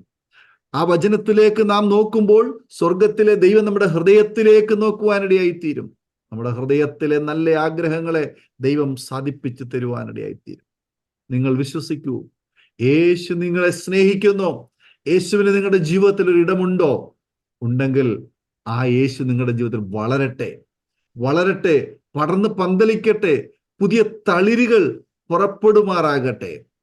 തളിരുകൾ പുറപ്പെടുമ്പോൾ ആമേൻ, അതിന് പടരുവാൻ പന്തലിട്ട് തരുന്നവനാണ് നമ്മുടെ ഉടയവൻ. സ്തോത്രം. അതുകൊണ്ട് ദൈവത്തിന്റെ വചനത്തിന്റെ മുൻപാകെ ഒന്ന് ഏൽപ്പിച്ചു കൊടുക്കുവാൻ നാം തയ്യാറാണ്. അതല്ല, ഇതുവരെ കർത്താവിനെ സ്വീകരിക്കുവാൻ കഴിഞ്ഞില്ല എങ്കിൽ, ഇതുവരെ യേശുവിന്റെ മുൻപാകെ സമർപ്പിക്കുവാൻ കഴിഞ്ഞില്ല എങ്കിൽ, ഒരു വിമർശന ബുദ്ധിയോടുകൂടി ചോദ്യങ്ങളുടെ മുൻപാകെ പകച്ചു നിൽക്കുന്ന ഒരു വ്യക്തിയാണെങ്കിൽ, നിങ്ങൾ തിരുവെഴുത്തുകളെ ധ്യാനിക്കൂ. യേശു നിങ്ങളോട് അതിലൂടെ സംസാരിക്കുവാൻ കഴിയും. ദൈവത്തിന് നിങ്ങളെ ആവശ്യമാണ് സഹോദര സഹോദരി, മാതാവേ പിതാവേ, യുവാവേ യുവതി. മദ്യത്തിനും മയക്കുമരുന്നിനും ലഹരി വസ്തുക്കൾക്കും ആമേൻ സോഷ്യൽ മീഡിയകൾക്കും നിങ്ങൾ അടിമയായി തീരുവാനല്ല, പകരം ദൈവത്തിന്റെ പദ്ധതിയെ തിരിച്ചറിയുവാൻ തയ്യാറാകുമെങ്കിൽ ദൈവഹിതം നിങ്ങളുടെ ജീവിതത്തിൽ നിവർത്തിക്കപ്പെടുവാനിടയായിത്തീരും. നല്ല ഒരു ഉദ്യോഗസ്ഥനായി, നല്ല ഒരു തൊഴിൽ മേഖലയിൽ സാമ്പത്തികമായി മെച്ചപ്പെട്ട നിലയിൽ തിരഞ്ഞെടുക്കപ്പെടാമായിരുന്ന ഒരു വഴി തൻ്റെ മുൻപിൽ ഉണ്ടായിരുന്നിട്ടും, വിദ്യാഭ്യാസം ഉണ്ടായിട്ടും, അതിനേക്കാൾ ശ്രേഷ്ഠമെന്ന് ദൈവത്തെയും ദൈവത്തിന്റെ വചനത്തെയും ദൈവത്തിന്റെ ഹിതവും തിരിച്ചറിഞ്ഞ് ദൈവത്തിന് വേണ്ടി നിലകൊള്ളുന്ന വാത്സല്യ സഹോദരൻ ജീസനെ ഓർത്ത് ദൈവത്തിന് സ്തോത്രം ചെയ്യുന്നു, അഭിമാനം കൊള്ളുന്നു. കർത്താവ് ശക്തമായി ദൈവരാജ്യത്തിന് വേണ്ടി ദൈവം ഉപയോഗിക്കുമാറാകട്ടെ. പ്രാർത്ഥിക്കാം. നമുക്കൊരു നിമിഷം ദൈവത്തിന് സ്തോത്രം ചെയ്യാം. എല്ലാ പ്രിയപ്പെട്ടവരും കണ്ണുകൾ അടയ്ക്കാം. ഞങ്ങൾ നിങ്ങൾക്ക് വേണ്ടി പ്രാർത്ഥിക്കുന്നു. നിങ്ങളുടെ പ്രശ്നം എത്ര കലുഷിതമായിരുന്നാലും, സങ്കീർണമായ സാഹചര്യത്തിൽ കൂടി നിങ്ങൾ കടന്നു പോകുന്ന ഒരു വ്യക്തിയായിരുന്നാലും, നിങ്ങളെ സ്നേഹിക്കുന്ന, നിങ്ങളോട് ചേർന്നിരിക്കുന്ന, എമ്മോസിലേക്ക് പോയ ആ രണ്ട് പുരുഷന്മാരോട് ചേർന്ന് നടന്നതുപോലെ നിങ്ങളോട് ചേർന്ന് സംസാരിക്കുന്ന ഒരു ദൈവത്തിന്റെ സാന്നിധ്യം, ആ യേശുവിന്റെ സാന്നിധ്യം തിരിച്ചറിയൂ. കർത്താവിന്റെ കൃപ നിങ്ങൾക്ക് അനുഭവിച്ചറിയുവാൻ തക്കവണ്ണം കഴിയും. ആ ക്രൂശിലേക്ക് നമുക്കൊന്ന് നോക്കാം.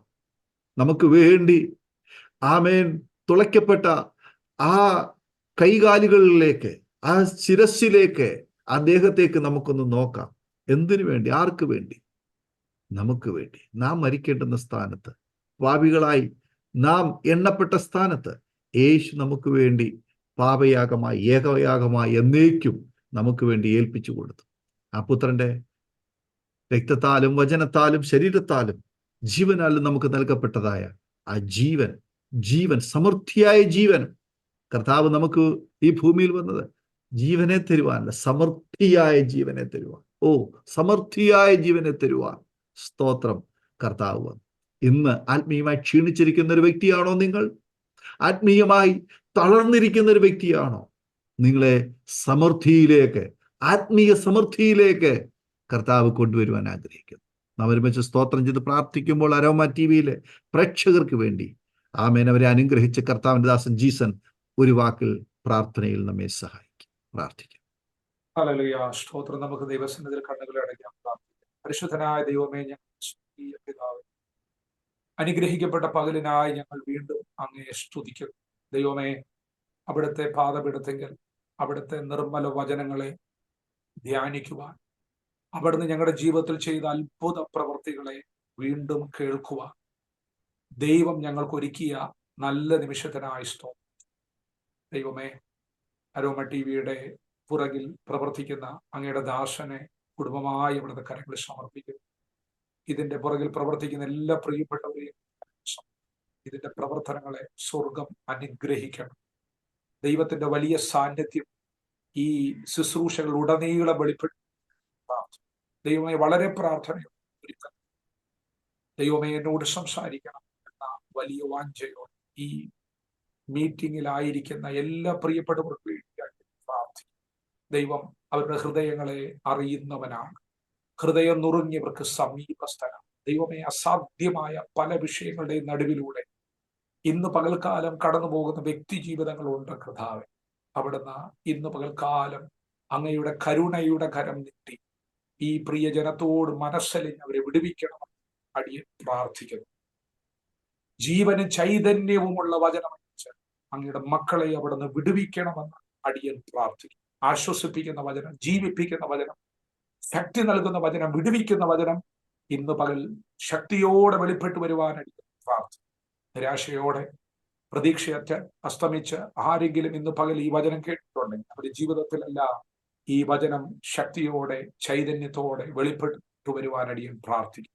അങ്ങയുടെ പരിശുദ്ധ നാമം ഈ വചനത്തിലൂടെ ഇവരുടെ ജീവിതങ്ങളിലൂടെ ഒക്കെ മഹത്വപ്പെടുവാൻ അവിടുന്ന് ഇടയാക്കണം. ഇടദാസനെ ഒരിക്കൽ കൂടെ കുടുംബമായി സമർപ്പിക്കുന്നു. ശുശ്രൂഷകളെ അനുഗ്രഹിച്ച പ്രാർത്ഥനകളും യാചനകളും കേൾക്കുന്നതിന് നന്ദി. യേശുവിൻ നാമത്തിൽ ആമേൻ. ആമേൻ, ആമേൻ.